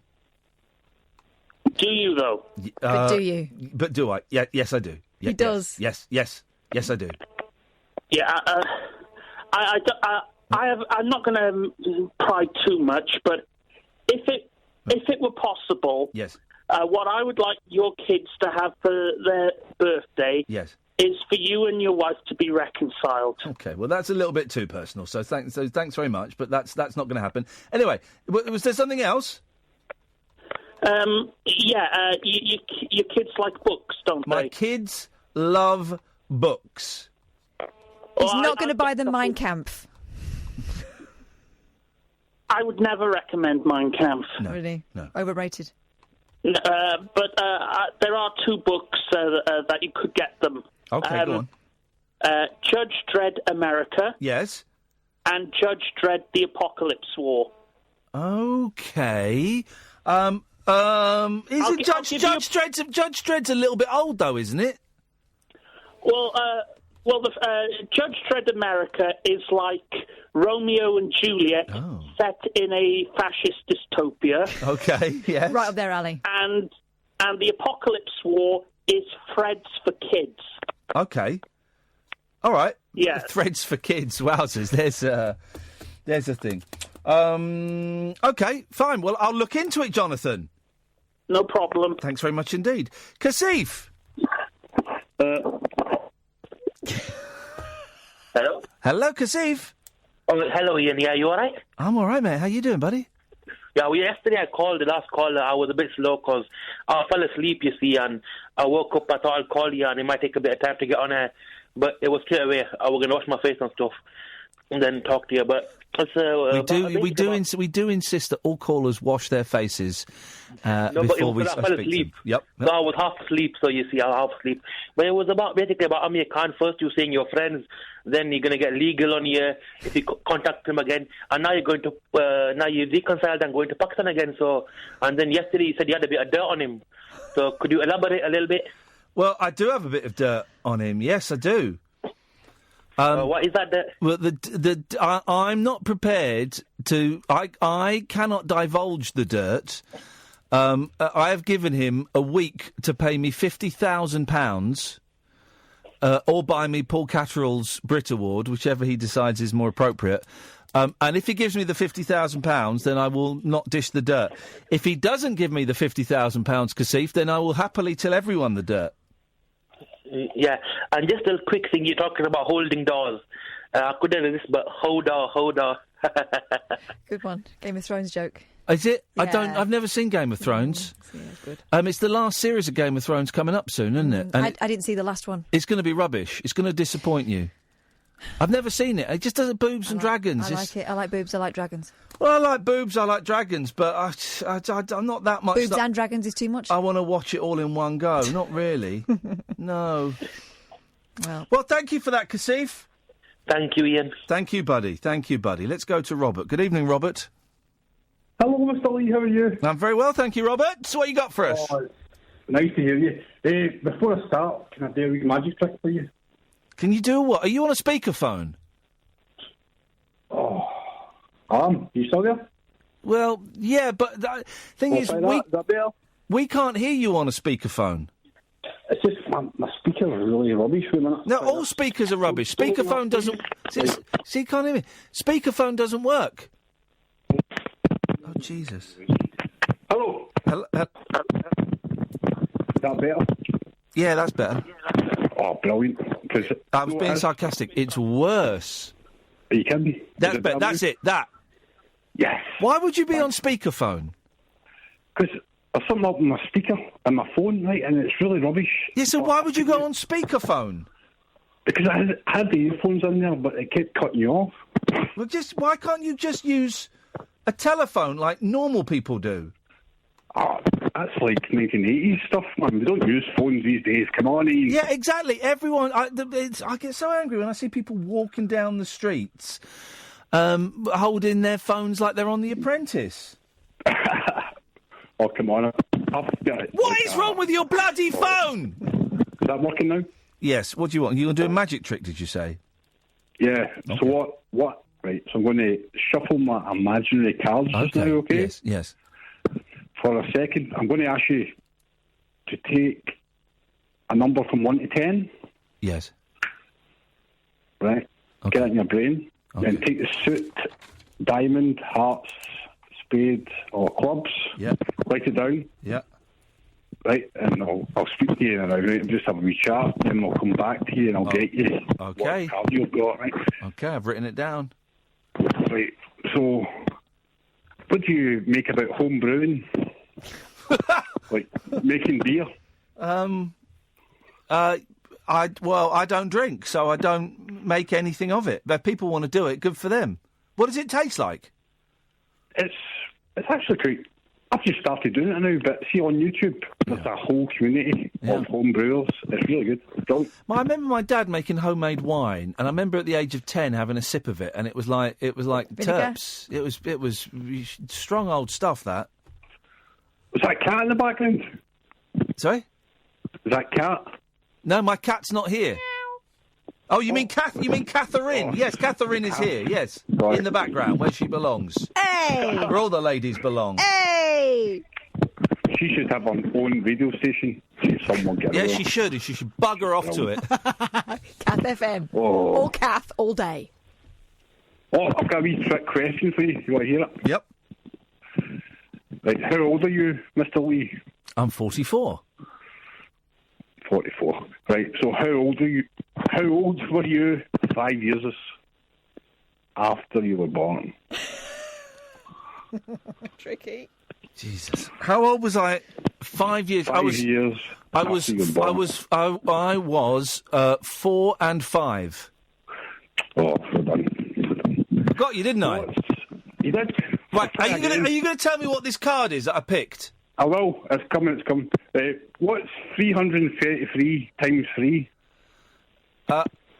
I've got no idea. 999. No, it's probably not. Well done, Kev.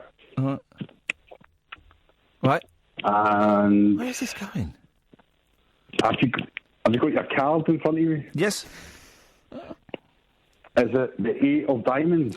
Oh, mate, no. Catherine, tell him what I had. Oh. The 3 of diamonds. Oh, you're kidding me. Thanks for calling. Cheers, mate. What? Let's go to the adverts. Uncut after-hours conversation for the up-all-night generation. The Late Night Alternative with Iain Lee on Talk Radio. We'll get you talking. I don't really know what's. Am I? Should I be impressed that it was I said the 3 of diamonds and he had the 8 of diamonds? A 3 is kind of a curvy number like an 8. I mean, yeah, a bit. I'm half impressed. Very brave move of the Daily Star centre page spread. TV presenter, I'll find Dando Killer. But it's the TV presenter. It's the bloke that is the head of the coppers on Hunted. Blexley. Is that his name? Peter Blexley. Peter Blexley, yeah. How do you know that? Because I was listening to Sam Delaney driving in and he talks to him a lot and he was on today talking about his new book. Blexley on the run. TV's top fugitive hunter investigates the UK's worst unsolved murders. I'm a bit gutted you didn't do that show. That would have been fun. I'm glad I didn't do it because they didn't want to pay me anything for 2 weeks. I know, but it would have been fun. Nah, it wouldn't have actually. I think Hunted is a little bit... Because here's the thing with Hunted, right? You know that it looks like they're using surveillance cameras and stuff. They're not. They're not allowed to use the real CCTV. And the producers couldn't quite explain to me how they did it. So what I believe is... Because you're with a camera crew. They tell them. They tell them. They tip them off. They tip them off. They have to. Because they can't hack into the CCTV and use that. How are they going to hack into your mobile network, especially if you go and buy, a pay-as-you-go throwaway phone? So there's a con going on somewhere there. And they want him... I was up for doing it, and I'm so glad I didn't, because I think if I'd have done that, I probably wouldn't have got The Jungle, actually. And It was for Stand Up for Cancer, so it was 2 weeks unpaid, which would have meant 2 weeks of not doing this and not getting paid. And so 2 weeks. And so it would have cost me money. And then part of me was thinking, yeah, but I bet all the producers that were interviewing me were getting paid. They wouldn't be doing it for free, you know. So, do you know what? I'm glad that I didn't get it. Because I think the show's not as good as they'd have you believe. Top ex-policeman and TV's hunted star Peter Bleksley is on a new quest to crack Britain's unsolved murders all by himself. Shocked that so many killers remain on the loose. Well, I would have hoped he would have cracked them before he'd written the book. As a top Scotland Yard murder detective and founder member of SO10, the Met's most secretive undercover squad, Peter's clear-up rate was an impressive 100%.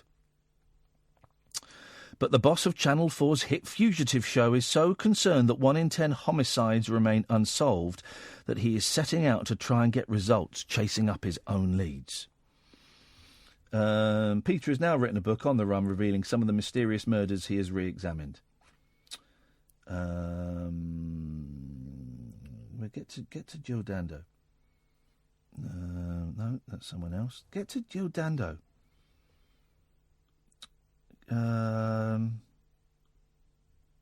Levi Belfield. Get to Jill Dando. I'm nearly at the end of the story. Well, that was the tease, wasn't it?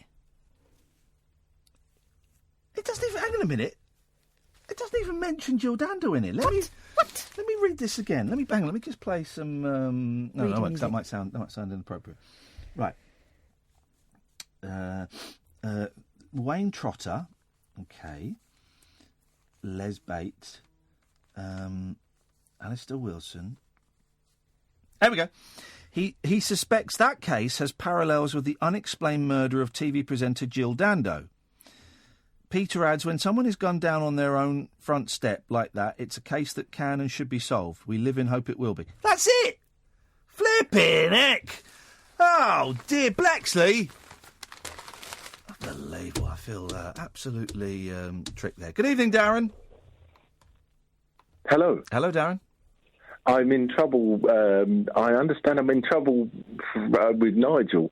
I've got Nigel's last now. You're the you've got photographs of me. Yes. When did no, that doesn't matter at all. When did we meet? Right, we met before I start. Nigel's just Facebooked me to say I'm in trouble. Yes. You've got to take my photos down. Honestly, we met at a comedy. If you can remember, you did a podcast show. Kath was there with. I've gone completely nervous, Ian. Don't go nervous. Bring it back. Bring it back. I'm bringing it back. Bring it back. Right. Okay. So it was a comedy club in London. Yes. Oh God. I've forgotten. There was a lot of people there for your monkey stuff, and I was there because of your radio show. So you had your photo done with me, which was very nice of you. God, and you gave me a CD, which was amazing. I'm a nice guy. Well done for that. My beard was very, very bushy there. It was. I can't remember the name, and I can't remember the name. Who's the famous guy you know? Mackenzie from The Office. Yes, Mackenzie Crook, Jeff Lloyd.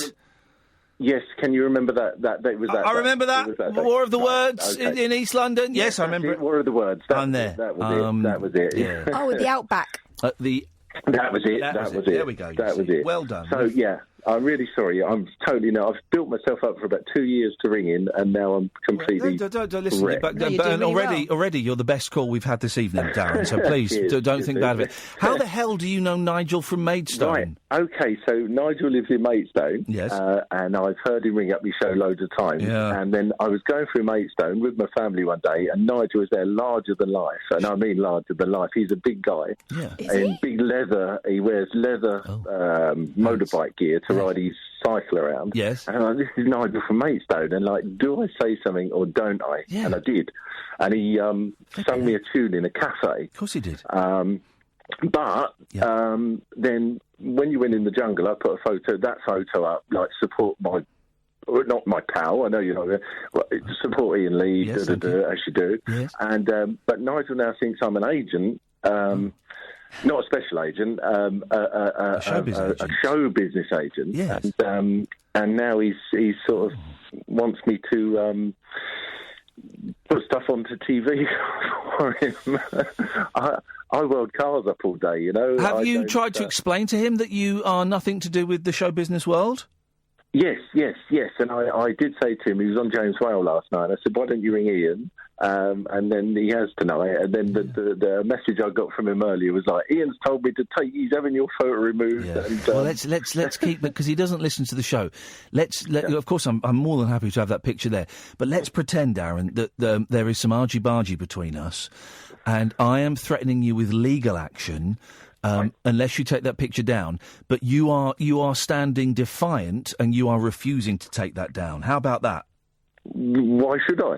Well, because if you don't, then my lawyer will come and will fine you £50,000. I almost had Kath in the picture, but because I was so starstruck with you, I didn't, and I regret that. But I'm not taking it down. I refuse. Don't worry, no one ever wants my picture. This is brilliant. I did, and Iain said, "Who is this? Come and see this woman," and this woman. And it was Kath. Yes, a woman. Lady, that's my producer. The woman. Well, listen, Darren. Listen, I think we can certainly run rings around Nigel with this little fantasy that we have going between us. I have plenty of money for legal action. And I have just met a solicitor tonight. Oh, hang on. This evening, a lovely guy, and. Whether he'll help me or not, I don't know. Well, mate, I've got the biggest legal team in the country. My legal team is better than any legal team. In fact, my legal team is so good that they've stopped me going blind with such good legal advice. So you better watch it, Darren. Get that picture. Better be down within 48 hours. Otherwise, you're going to be in big trouble, buddy. I can't. I'm going to put it back up as my profile picture, and then you're going to have a case, and you're just going to have to fight this one. Right. You're going to have to fight this one. I'm cutting this guy off. I'm cutting him off. He's gone. We're taking him to court.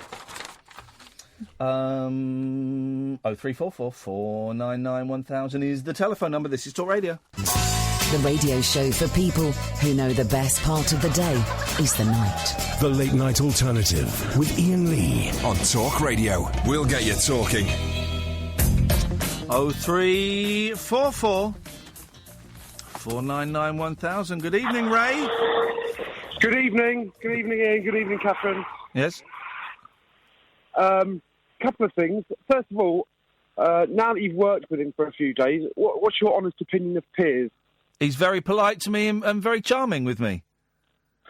See, I quite like him, I must admit. I mean, there are times when I think, oh, you are a bit of a so-and-so, but most of the time I actually quite enjoy him. But I've not spoken to him. All of my contact you've seen on TV, because I don't see him, you know, so, and he's been very charming.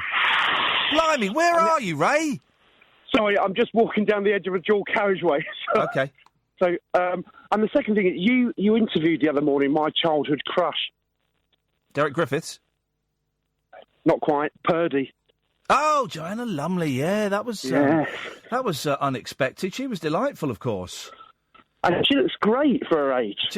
She was wonderful and was flirtatious and was very, very funny. And you can tell... Flipping heck. You can see why people fall in love with her.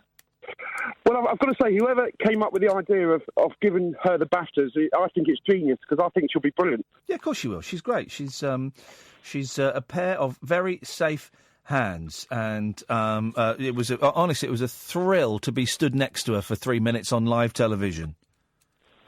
Wow. And the last thing... Catherine, I'm coming to Dublin. I'd love to have my photo with you. I'm afraid Catherine's not in the room, Ray, so if you want to have your photo with her, you've got to pay me £10.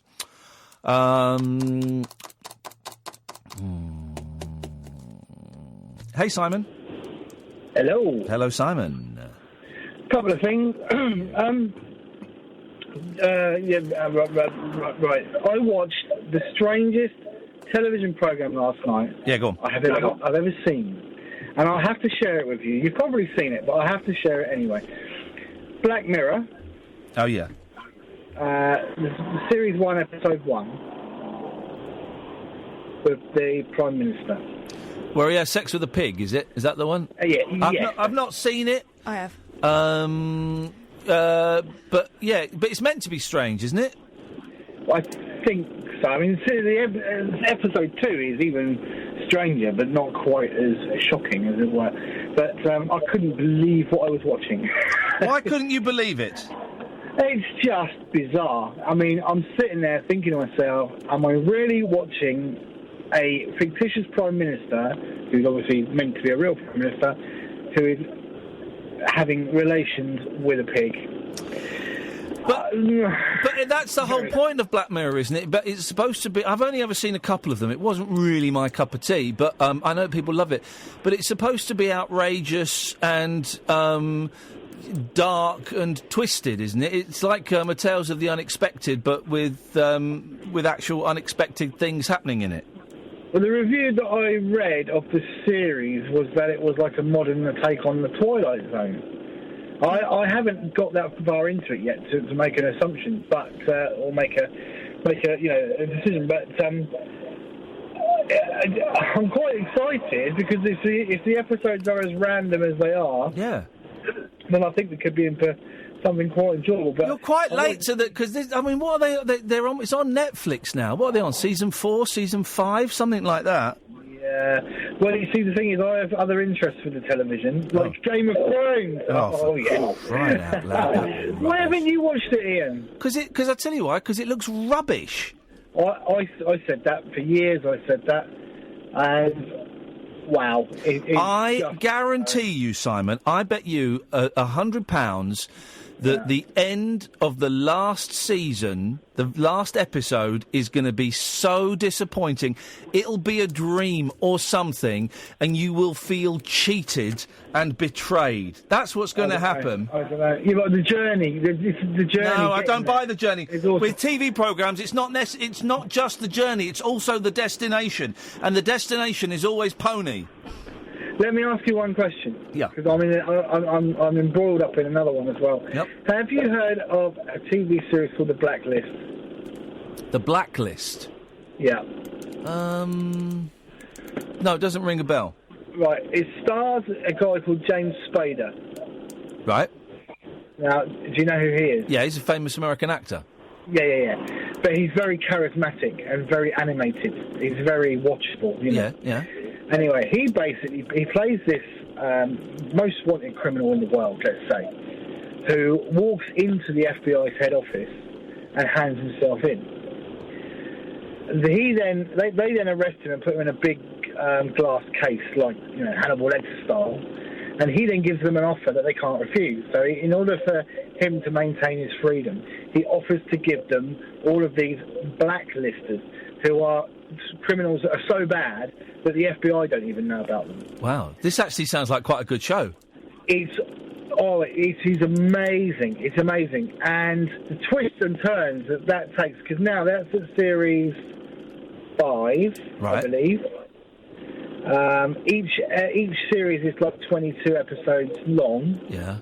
Oh, it's quite a big. Hang on a minute. That's quite a big commitment to make. It is a commitment. But you wouldn't. Again, I don't think you'd be sorry. And Kath, have you seen it? No, I haven't. Oh, it's just. I mean, just James Spader is so charismatic. It's him that you invest in. Yeah, James Spader is great, but I just know that the ending is going to be rubbish. I've been betrayed by Lost, by Fringe, by Breaking Bad, by Battlestar Galactica. All of these shows have let me down. I thought the end of Breaking Bad was. The end of Breaking Bad was all right. It was all right. It was, but even that, you watched it, you thought. Oh, bloody hell, you absolute bastards. I thought it was really good. It was all right. But what would you... So would you be able to do it differently and do it better than you think? I could do a better ending of Lost. Now, I dreamt a better ending of Lost when I was off my face on Tramadol. I haven't seen Lost. Well, I could do a better ending would be... But I know what the ending is. Yeah, well, here's the better ending. That it was them... that had sent themselves back in... They had sent themselves back in time to go back to do all of that stuff, so they were stuck in a loop. It's really hard to explain unless I'm high. But when I was high, I had this great fantasy watching this final episode of Lost in my head, and it was like, well, this is brilliant, man. They've sent themselves back in time. Yeah, I get that. Okay. If what I've heard about the ending is correct, then yeah, I'm quite with you there. Yeah, it's Pony. But look, if you get a chance, yes, and you're bored, and you look I'll watch 115 episodes of the Blacklist starring James Spader because he's charismatic. Oh, he's so charismatic. And so dreamy. And Game of Thrones. Thank you very much, Muttley. I appreciate that. Let's go to Wasim. Good evening, Wasim. You're right, mate. How's it going? Yeah, good. What you got? Yeah, I was wondering, with regards to the birthday present, I've got a perfect idea. I bet you haven't, but let's hear it. Yeah, stick on a Bollywood song and take them for a McFlurry afterwards. Make class pay for it. You know they're not my kids, right? Yeah, but you can pay for it, can't you? I pay for someone else's childbearing. Yeah, you can pay for Iain as well as your best mate, isn't it? Yeah, but he's... Come on. Oh, I don't know whether he's best mate flurry Take style. them for a curry, did you say? No, I said stick on a Bollywood song and take them for a McFlurry afterwards. A McFlurry. A McFlurry. I'd take them for a McFlurry, yeah, or a McCurry. I'd take them for a McFlurry. By the way, McDonald's, you want that one, McCurry? I wouldn't take them for a curry, mate. They'll probably be on the bug all night. I'll take them for I will take them for a McFlurry. To be fair, you might get quite a few farts coming your way as well. Yep. Well, okay, that's great. That's nothing like a nice curry fart, is there? Okay, thanks very much indeed. I mean, Jesus, I never quite know why he calls. But he'll email you to explain. Yes. Good evening, Dan. Good evening, how are you? Very well, thank you very much. What you got for us? I just heard there's some changes coming to the station. Yep. Quite big changes. Yes. Now, as a nerd, I just wanted some things to be floated by you. Yep. A boat. Yes. A canoe. Thank you. A ship. Yeah, huh? A life buoy. Ooh. Driftwood. Hmm. A lilo. No. No? No. Okay. A dinghy. That's better. Cork. Yes. And a message in a bottle. That's great stuff. Thank you very much indeed. I'm happy to accept all of those things. So have they announced who the new people are yet? No. So no one knows that it's going to be Julia Hartley Breakfast? Does people know that yet? I don't think so. Okay, fine. God. I don't know who knows what. No one tells me anything. By the way, you know, Kath encouraged me to tweet yesterday to Julia, right? Right. Well, then James Wales show tonight came in and said, "Oh, Kath, do you know the login for the Twitter because we want to tweet something about Charlie Mullins being a numpty?" And she went, "Oh, I don't know it. Text Denny, who's the boss." And so they texted Denny, and Denny said, sent back an angry text saying, "Because of last night's infringement on Twitter, shows aren't allowed to have the Twitter login anymore." Shows aren't allowed to have the Twitter login anymore. Well, I mean, I don't know if you noticed, but Julia didn't come in, so... Nope. So dreams can come true, guys. Breakfast, huh? I'm Julia Hartley-Brewer. Good morning, breakfast. 0344 499 1000 is the telephone number if you want to give us a call. For the first time this evening, John mentioned it on his show the other week. Fair enough. Yes. Yeah, but he's... Oh, he's gone. He's gone. He can mention whatever he wants. He's gone. Line 1, you're on the wireless. Hello, Iain and Catherine. I am a first-time caller, and I really enjoy your show. From what I see and hear, I think you're a really good guy, and it is hard to say about people today. Thanks. But no, there's changes happening, and it's always sad when people leave radio stations. As a fan of radio, it's always perceived as disappointing because you build up relationships with radio presenters. I know that, and it's all kind of quite intimate, the relationship between a presenter and a host. But here's the thing that I think has been quite amazing. Actually, I'm really surprised they did it. Is that, as far as I'm aware, everyone that's leaving or is moving to a different slot has been allowed to do their last show and say, "This is my last show." I know Sam's last show today in that slot, John's last show in that slot tomorrow. And I think that is that never ever happens. That never happens. So hats off to the management for allowing them to do that, because I do think it's really rude when people. Normally, what happens is you do your last show, you don't know it's your last show, and you come out and you're told that was your last show, and you go, but no. So hats off to the bosses for letting John and Sam do their last show. Genuinely, I think that's brilliant. And I'm I'm really excited by the changes that are going to happen to the station. I know a couple of the names that are coming, and it isn't for me to say, and I know some people are moving around and stuff, and we're sticking here. But genuinely, and this isn't me towing the line, because I don't need to toe the line, because I've signed the contract already. I've got the 2 years. I think it's going to be for the benefit of the station. And some of you will hate it, some of you will like it, and some people that have never heard of us will hear of us for the first time. And I think that's the key thing. There's going to be a few quid pumped into it. We've got some big names coming. I mean, proper big names coming to join the station. And I think that I think it's going to be brilliant. I'm genuinely thrilled to be a part of this. Anyway, another hour to go. The switchboard is empty. 0344 499 1000. This is Talk Radio. The Late Night Alternative with Iain Lee on Talk Radio. We have ways of making you talk.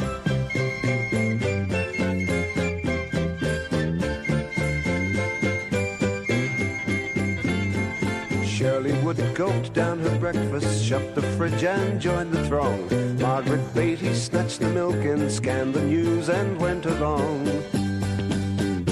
Annie Harris drew the curtain, screwed her eyes up, had a peep, saw the marchers, heard their voices making early morning noises, stumbled back to bed and tried to sleep. Come with us, run with us, we're gonna change the world. You'll be amazed, so full of praise. When we've rearranged your world, we're gonna change your world. Shuffling through the cold black morning went the marchers, spirits low, grunting greetings, grimly pressing on to where they had to go. When the sun came up, they brightened, stopped to have their thermos brew. Annie Harris got up gladly, pondered for a little sadly, then got on with what she had to do. So come with us, run with us, we're gonna change the world. You'll be amazed, so full of praise. When we've rearranged your world, we're gonna change your world. At their target, numbers swollen, up the marchers' banners go, chanting, shouting out with leaflets, protests for everyone to know.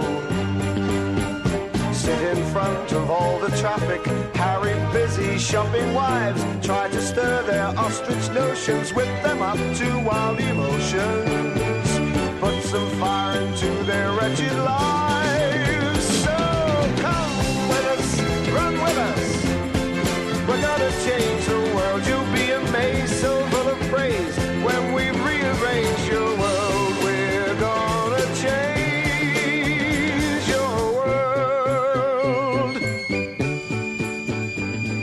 Shirley Wood was dragged, still sitting by a policeman from the road. Margaret Beatty had her face slapped by a man she tried to goad. Annie Harris in the office paused in typing, thought of Don, glanced again at his last letter, died for others to live better, brushed away a tear and carried on.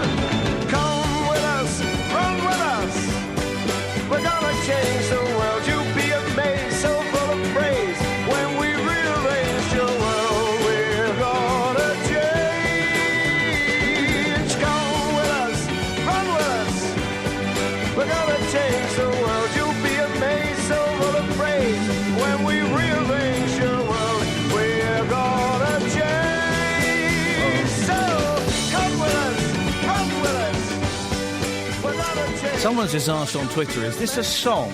Is this song a hint as to who is coming? Because if so, amazing. But I don't know. Well, it's not. But Matt Munro? Matt Munro. Well, how would that be a hint?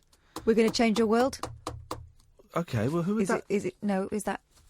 Who? Is that what they're taking it to be? Like I don't know. We're going to change your No, lineup they're of saying the radio? it's specifically referring to someone. Oh. But, I don't know. I don't know. No? I don't know. So no is the answer to that. Maybe it is, but I can't. No. 0344 499 1000 is the telephone number. The late night alternative with me, Iain Lee, her Catherine Boyle, Monday to Friday, 10 o'clock till 1 o'clock. Strange old week. For me, anyway. You guys might be a dull old week. I don't really know.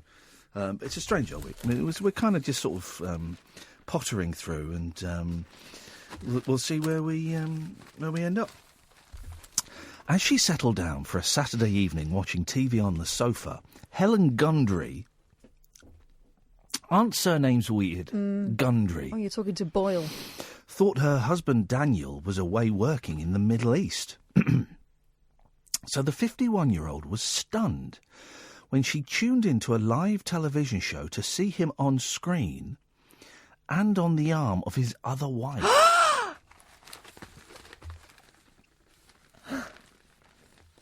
What a chancer. The bigamist, 39, who was estranged from Mrs. Gundry, appeared on Ant and Dec's Saturday Night Takeover on ITV1 with his second wife, artist Sue Brooker, 44. And he has a look he goes for. The pair was spotted among guests being taken by the television stars to the surprise wedding of Miss Brooker's sister. It later emerged that Gundry had married Miss Brooker in a luxury ceremony in Dubai a year earlier. He was subsequently dumped by both women who reported him to the police. Oh. Yesterday, a judge told Gundry, who admitted it was bigamy. Yes, it was bigger you. I had to change the sentence a little bit there to get that joke to work. It's good. That he had caused both wives embarrassment, shame, and humiliation. He was jailed for 6 months. Wowzers. Gundry, who worked in audio visuals, married his first wife in 1998, and the couple had a daughter together. Although the pair split and dated other partners, they never divorced.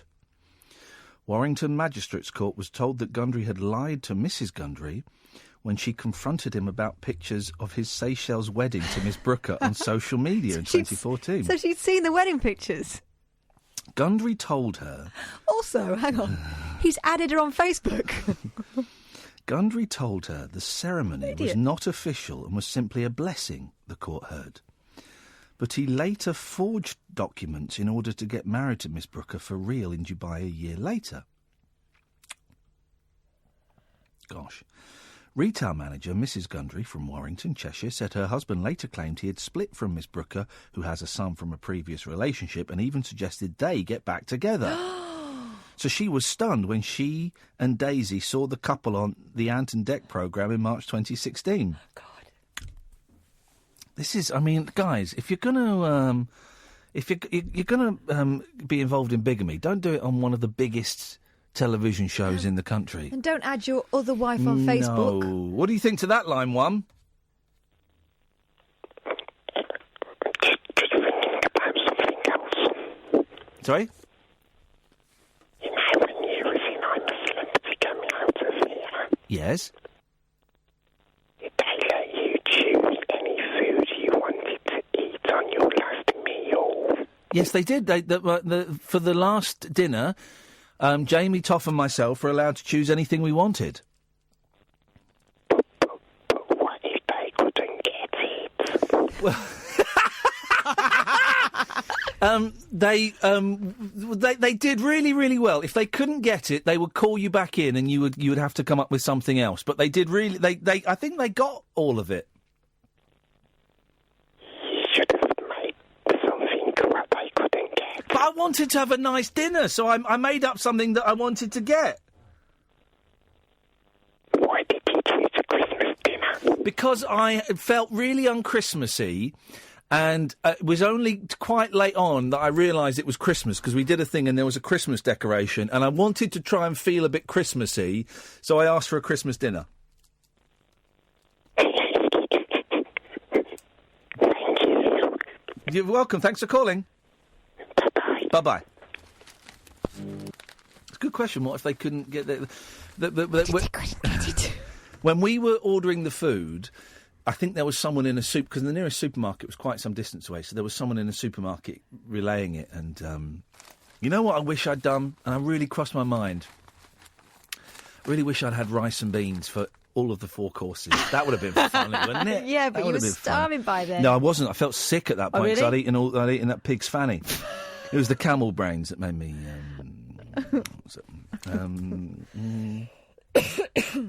That made me cough. It will do. Camel brains. Oh, the Jeff Lloyd used to play that song, apparently. No, it's not Jeff Lloyd. So there. No. No, it's not Jeff Lloyd.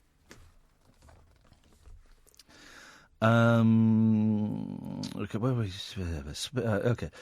Speaking of the moment she realised her husband was with another woman on live television, Mrs. Gundry said, "I choked. Jay-Z yelped, 'Oh my God, it's Dad. He's with Sue.' I had to walk out so I didn't break down. Daisy virtually collapsed. I came back downstairs and we just cuddled. I think we both went into shock."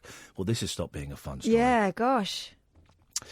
"I don't think I cried until the day after. I was so angry and I went on Facebook. Never a good idea." No. Don't type angry. Following the broadcast, mother of 4 Mrs. Gundry left a comment on show's social media page, which later went viral. She wrote, "I love the wedding and the surprise guests. I didn't love the sight of my husband, who's supposed to be working in Dubai, arriving on the arm of another woman, a woman he's supposed to have split from last year. We have a 15-year-old daughter who's in absolute bits." In a victim impact statement, she revealed she'd suffered sleepless nights and depression. And as she left the court with her daughter in tears yesterday, Mrs. Gundry said of her estranged husband, "He's been lying for a long time, so I'm glad he found out." Yeah, my dad was a bit like that. He didn't marry him, but he had kids by him and stuff. But also, he wouldn't. You don't go on a live television show, do you? No, I mean, that's just asking for it, isn't it?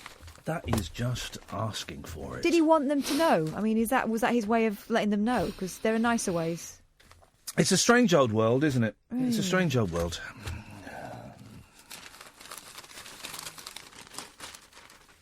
Oh,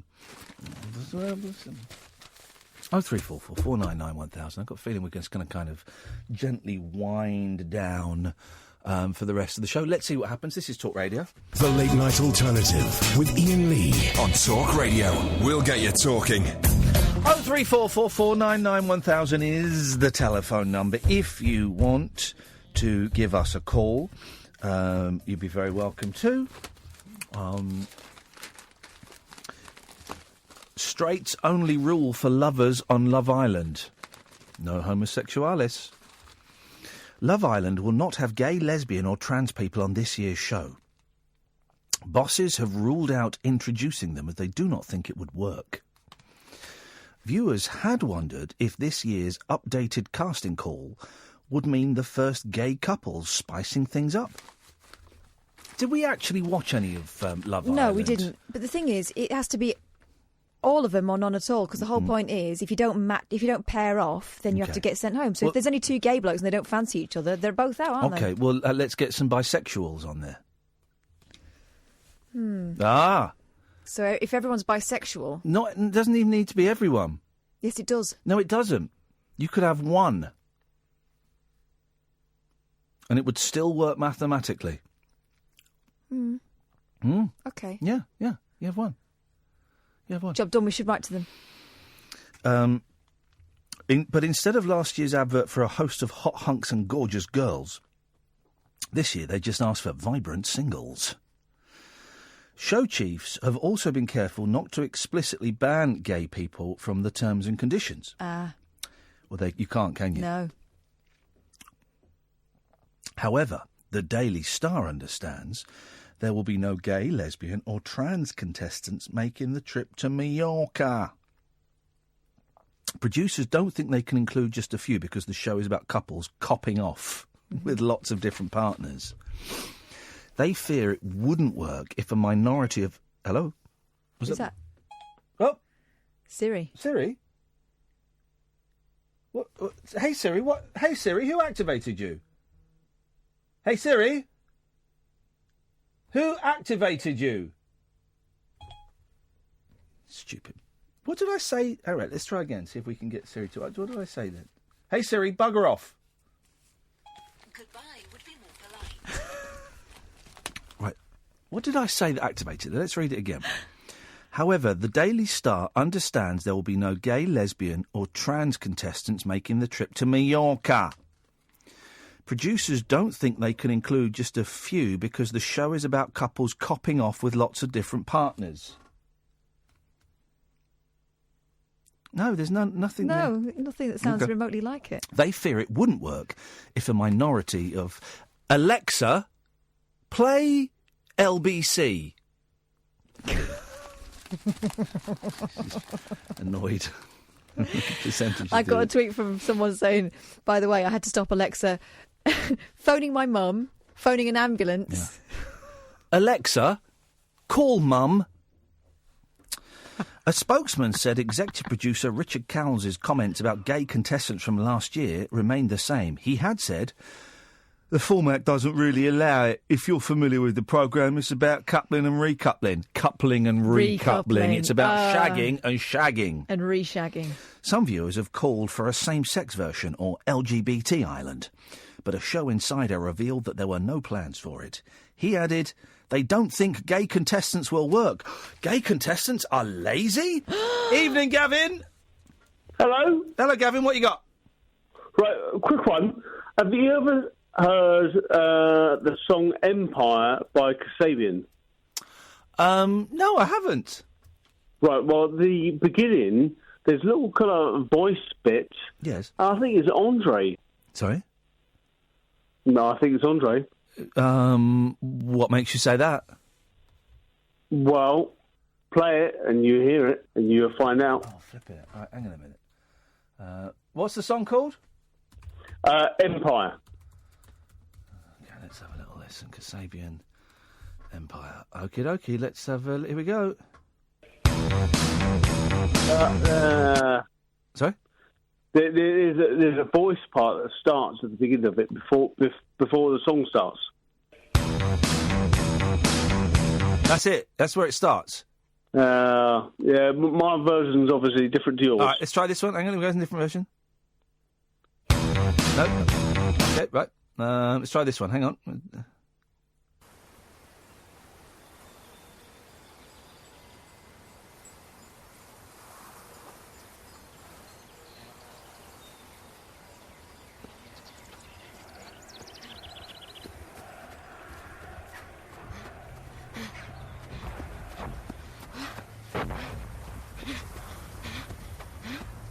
It's going on for ages. And there's a kid getting shot. No, right, okay. Well, I'm just going to have to take your word for it. Well, yeah, sorry about that. That's okay, I thought it would be a funny one, but clearly not. Nope, died an absolute death, but thank you, Gavin.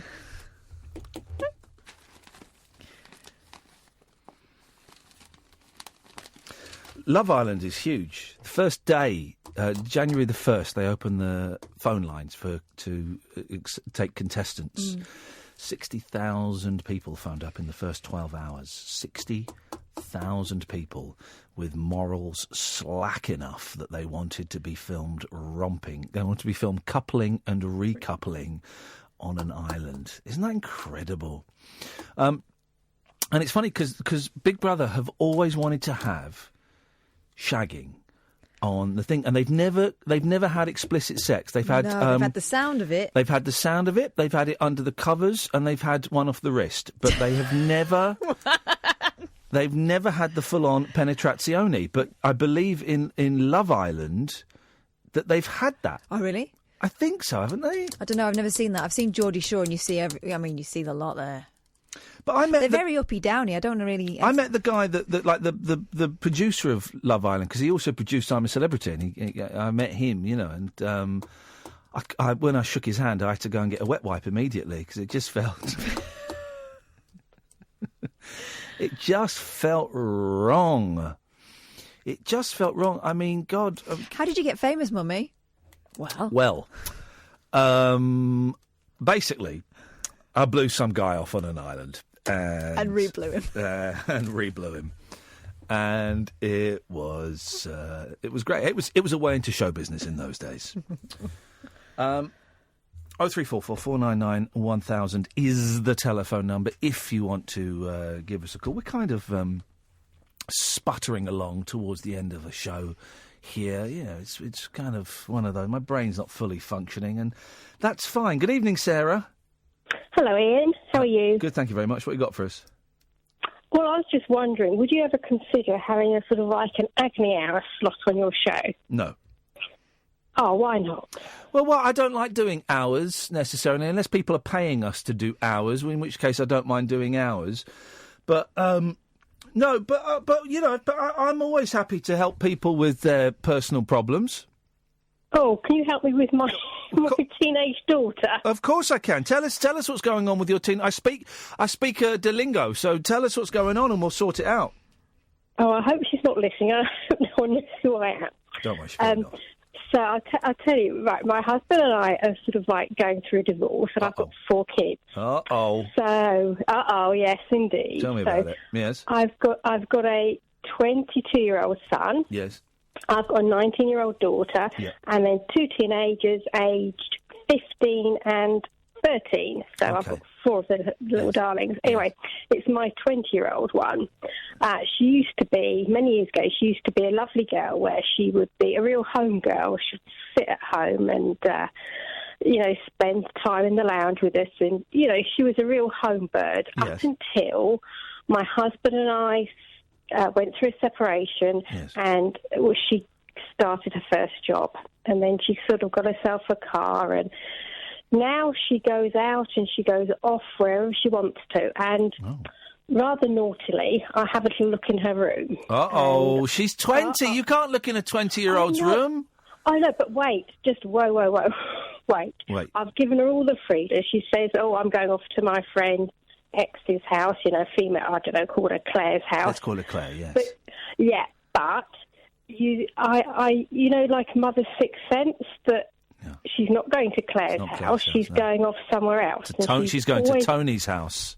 Yeah, could be Tony or anyone else.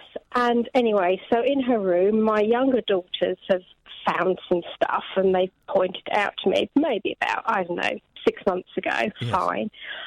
Anyway, she sort of then started doing her laundry late at night and and then drying certain items of it in the cupboard. Wow! So when I go in the room, you can smell it's damp. Yes.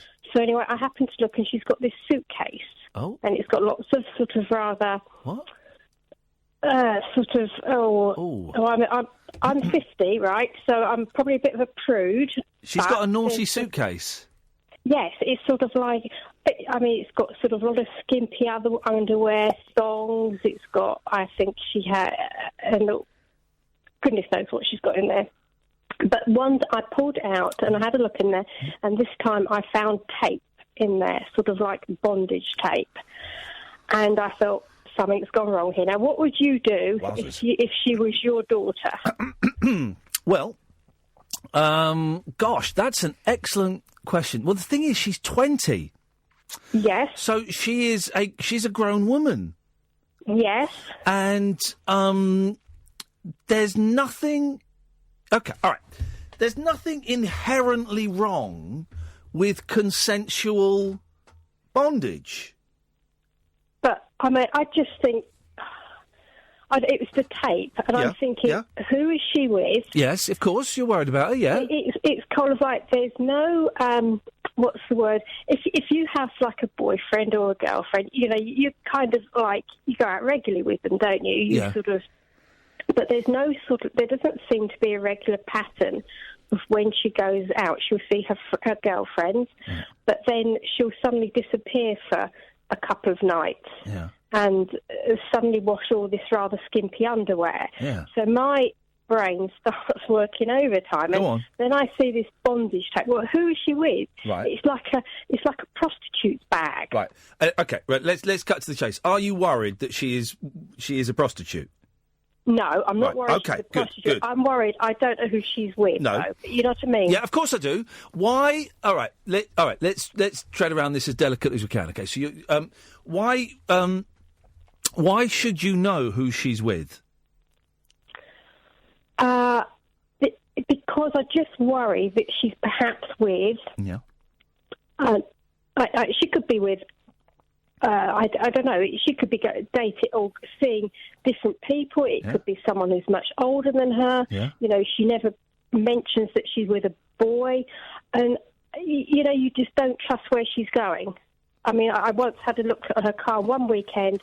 She went out for the night and she'd done 140 miles. So from where I live, she could have gone from London and back. I mean, I just do not know where she is. And my ex, he says the same as you, but mother's intuition says, hang on a minute, I'm a bit uncomfortable because she'll never say, oh, I've met this boy or man. I don't know if he's married. You don't know who it is, if it's a different one every time or what she's doing. Kath? Because Kath's got daughters, obviously a lot younger. Yeah, and I've been 20 and I haven't had a suitcase. Here's where I only had a get suitcase in my early 30s, and that didn't last very long. No. Here's what I think. Go on. Because I get it, and I get the fact that it will be gnawing away at you, and you are going to be lying in bed waiting for it to come home. You hear that washing machine going again, you're thinking all sorts. I get it. She is a grown-up, but she's living with you, and she will always be your baby, right? So I think maybe... But just stop me there. She's now packed her bag and she's gone to her dad's. Well, she hasn't told me she's gone to her dad's, but I'm 98% certain she's gone to her dad's. Right, this book. Have you got a decent enough relationship to be able to do this together, you and your husband? Yeah, it's tough at the moment because I didn't want the separation he does. Oh, and mate, I'm sorry. It's just one of those things. But he wouldn't be playing a role. She wouldn't be able to play one off against the other, would she? No, but Right. he I think he's coming where where you and Iain are saying, you know, she's 20, she's an adult now, and I was married when I was 20. Yeah. But well, let's see how he deals with her washing her pants in the middle of the night, because it'll worry him as well. It will worry him as well. Here's the thing. Young people like to experiment, and they experiment with sex, and they can sometimes experiment with drugs and alcohol, and they can experiment with different clothes and the way they look, and they try and find, you know, their role in life, and maybe that's what she's doing. But what I would say to you is, here's what: if you feel you have to say something, and it feels to me like you want to, be really gentle about it. And what I would say is, listen, you know, I've noticed that you sort of come and go, and I get it, and you're an adult and everything. I just hope that whatever you're doing, you're looking after yourself, and if there's ever a problem, you can talk to me about it. That's such a that's such an old person's thing to say to a young person. My mum said it to me, and there's kind of so much. But I bet you didn't appreciate it at the time. I did. Looking back at it, you'd appreciate it. No, I did actually. At the age of 20, but you were a bumlick. I wasn't. You are. I was not. But I don't know what relationship you've got with your daughter, but phrase it in a way that sounds more natural to you. But just let her know that you're there. Yeah, and that you're a bit worried, but you know you trust her and all that stuff. Yeah, no, that's a fair point. Thank you so much, Catherine. Here's the thing, Sarah. If you brought her up properly, which it sounds like you have, then I'm sure she will be playing safe, so to speak. If she is playing, we don't know. We don't know. You know, maybe she, well, we don't know. But I'm sure she's playing as safe as one can when it comes to sex. And of course, we worry about, you know, our kids getting involved in sex and having dangerous, you know, diseases and stuff like that. I'm sure she's doing everything sensibly in the way that she should. I just think my concern would be is if one mentions it to her, the embarrassment that might cause could drive her even further away. But then what? Okay, but the counter to that is, what if she is in trouble and can't tell you? What do you mean? I would hope that she could come to me if push comes to the shove, you know. Well, okay, well, if you've laid those foundations down, I guess there comes a time in any parent's life where, you know, if she didn't live with you, she could be up to all sorts and you wouldn't know about it. Do you know what? Where my head is going really is 20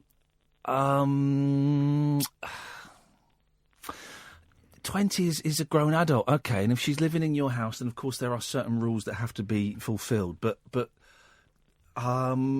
I kind of think it's the mother gut feel, Ian. I don't know. It's the mother gut feel. What are you concerned that might be going on then? What's your biggest fear? Okay, about a year ago, I was, looking on the... There was sort of like, she got into sort of like, I think it was Tinder, and then she was having texts from sort of some chaps at work. I think a guy at work that was engaged, but he was texting her quite late at night, and I thought, okay, but I haven't looked at her phone for, God, donkeys, and it's just... Yeah.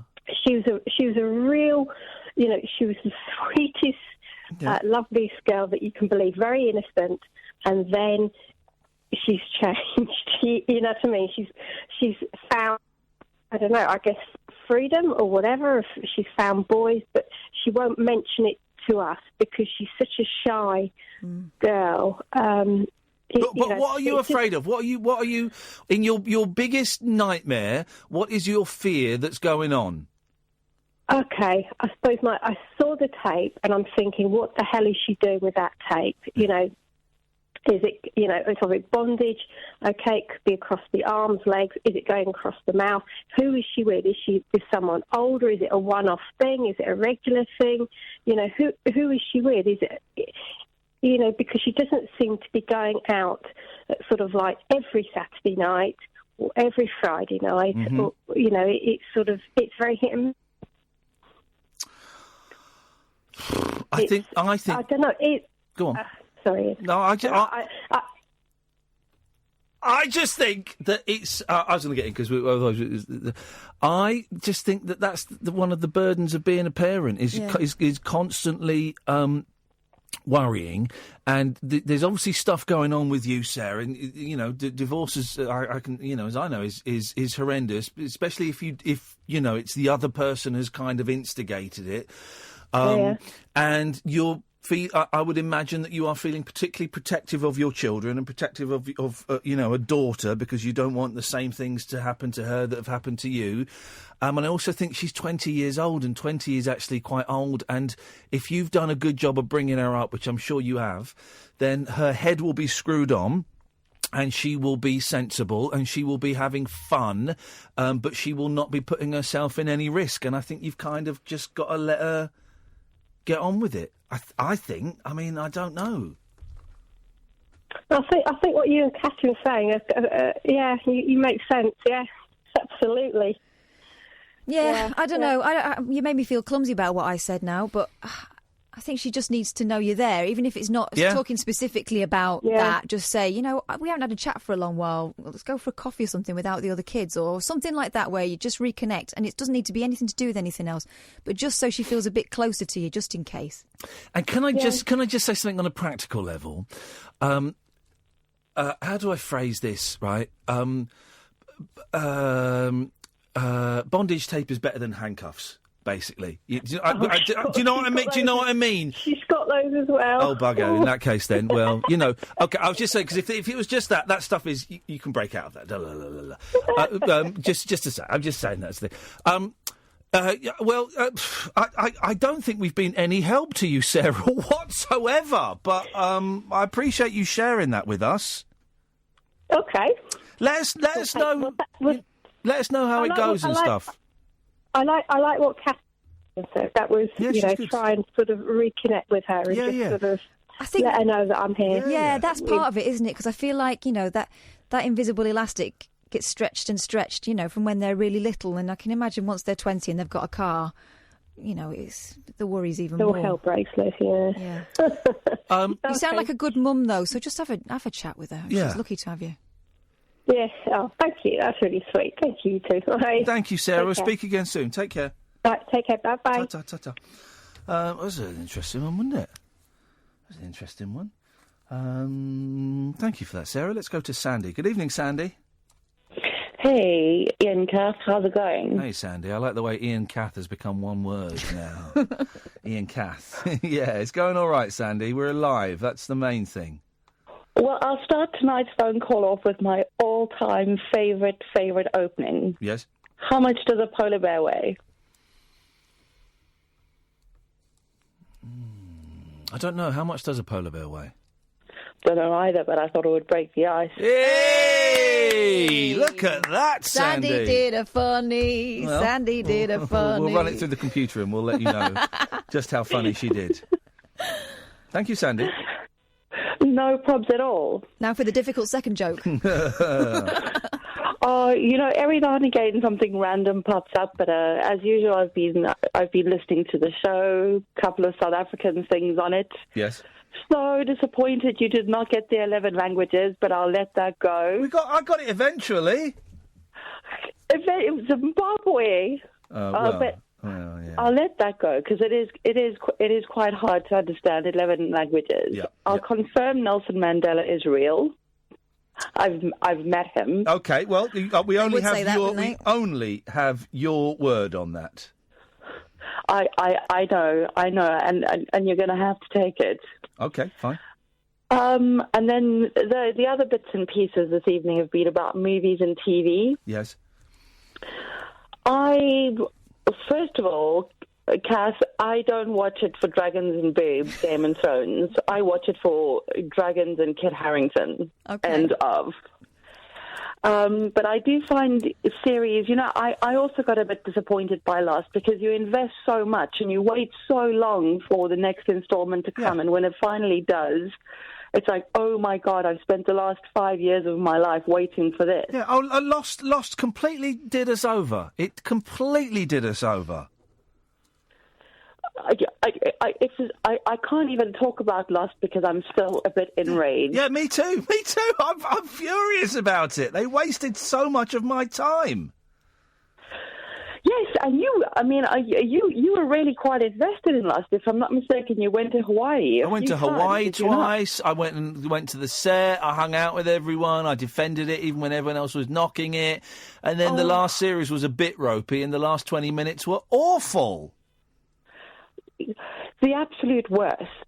Yeah. But what I have taken to now is I'm quite into miniseries. So if it doesn't work out, that's only 6 or 7 episodes of my life that I might have lost. Yes. And there are 2 in particular that are really quite good. Yep. One is Alias Grace, and the other is The Sinner. They're both on Netflix. Means nothing to me. Oh, well, I mean, you're obviously... They are... Did you watch The Handmaid's Tale by any chance? No. I don't watch TV series anymore because I just know that they will disappoint me. I feel the same. Alias Grace is another... It's another series converted by a book by Margaret Atwood. Yeah. And it is vaguely related to mental health, as is The Sinner, and it's very involved in the relationship between psychiatrist and patient. Yeah. Both of them are female murderers. Oh. And it's... Look, I don't want to... You can Google both of them, but they are strong recommendations, and they will not disappoint. I've watched them twice. They're really, really, really good. Okay, thank you. And if you're looking at movies and sticking to the South African theme, have you seen District 9? Oh, District 9's a great movie. I love that. Yeah, I saw that at the pictures. That was a superb movie. It's one of my all-time best. Like for sometimes I really wish that I could. Like, as a South African, I think South Africans probably love that movie more than anybody in the world because we get like the subtleties in it. Isn't it? It's a long time since have you seen it, Kath? It's brilliant, right? So it's about apartheid, but instead of it being black people and white people, it's humans and aliens. Right. And so these aliens are kind of living in shanty towns and ghettos and things. And that's right, isn't it, Sandy? I haven't seen it for years. Yeah, I think this, it is sort of about apartheid, but it's also sort of about people and sort of, about, it could be about Calais. It's so relevant to everything these days. Yeah. So it's basically about an underclass and how people can find themselves It's a good old film, that.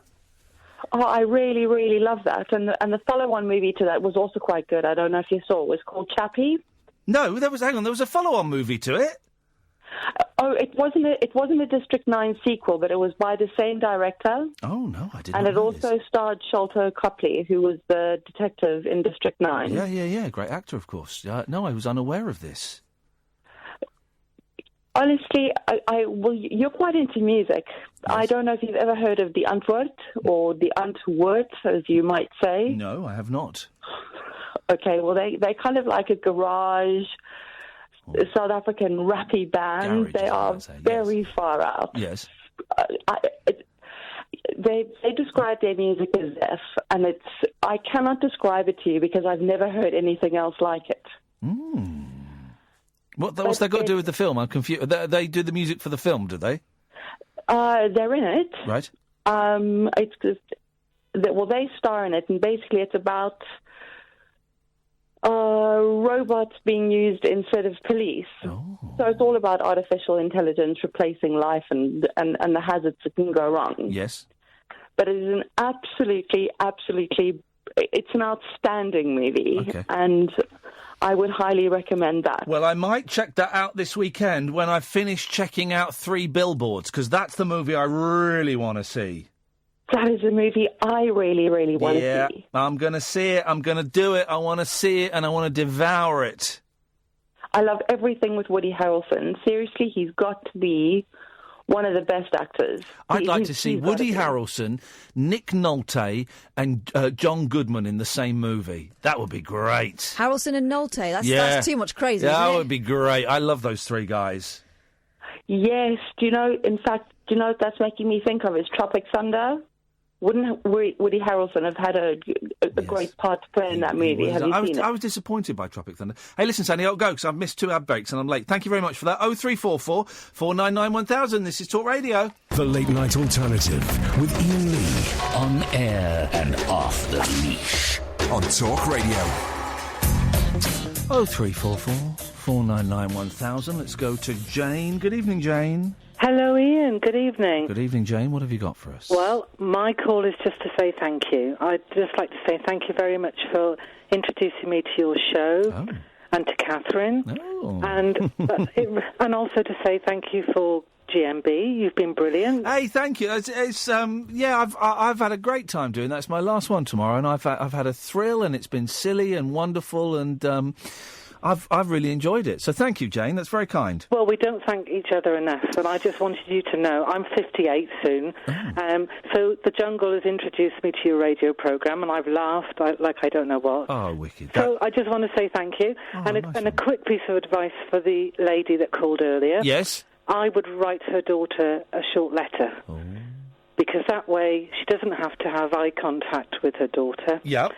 She could just write how she feels, not too much detail, not too intrusive, and following up on what Catherine said, I'm here if you want to talk.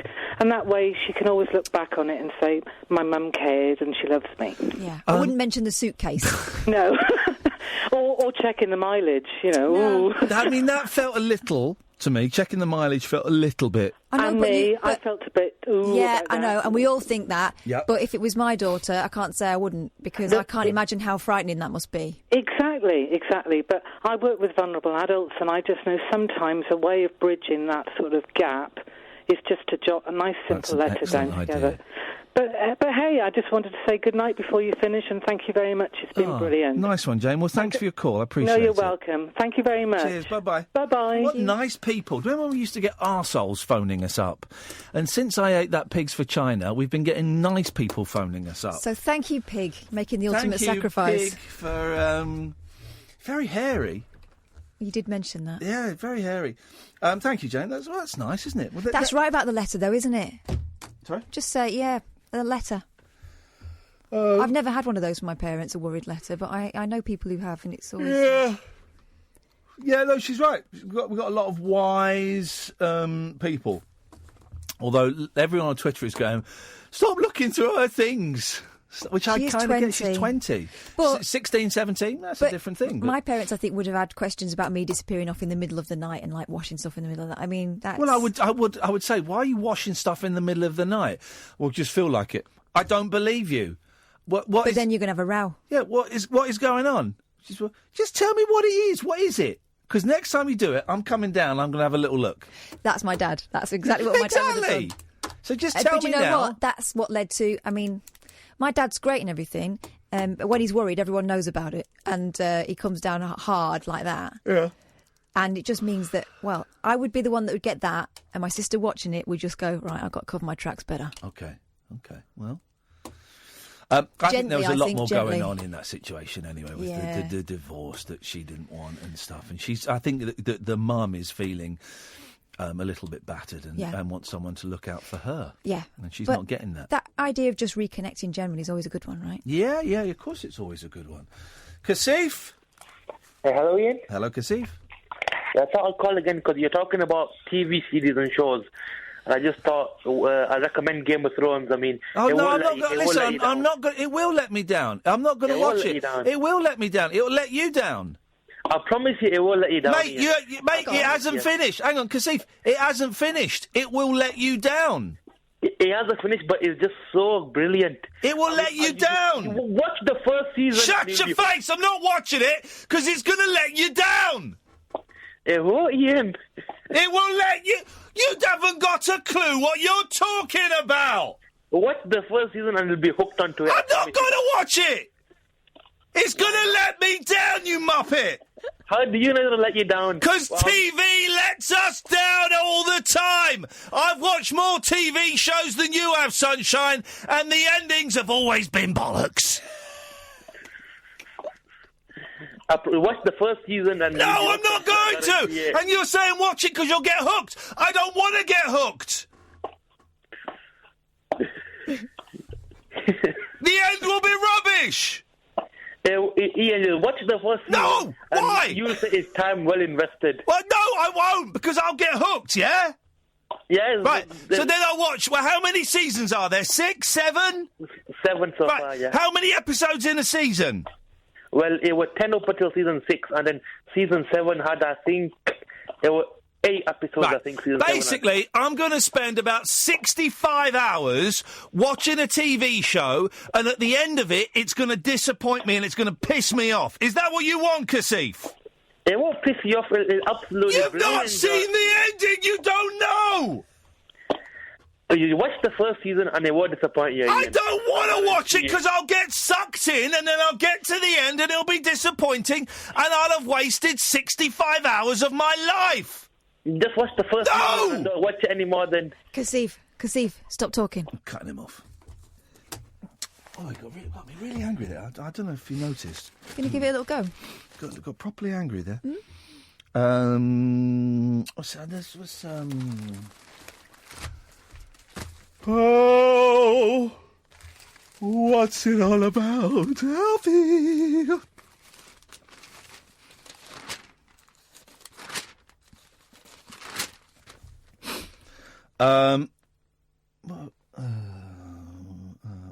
There's Toff with Jacob Rees-Mogg. Yeah, her crush. No, she doesn't really mean that. There we go. Here's some numbers. Here's some numbers for the last 2 minutes. To sleep numbers. 8 is the average number of hours we should be sleeping, as recommended by the WHO, the World Health Organisation, not the rock group. No, they don't get any sleep. 7, the number of nights every month our sleep is disrupted by worries. 7. One way to stop the anxiety is to give each worrisome thought a nickname. What? If a thought arrives in your mind when you're in bed, you can quickly say, "Thanks, mind, for the money thought," before redirecting your mind back to what you were doing. Trying to knock one out. What? 18, the ideal bedroom... Hang on a minute. Is it? Yeah, yes, caller? Hello, Iain. Can I ask you one more question about the jungle? Yes, you can. Amir Khan gives you a reason for not knowing this.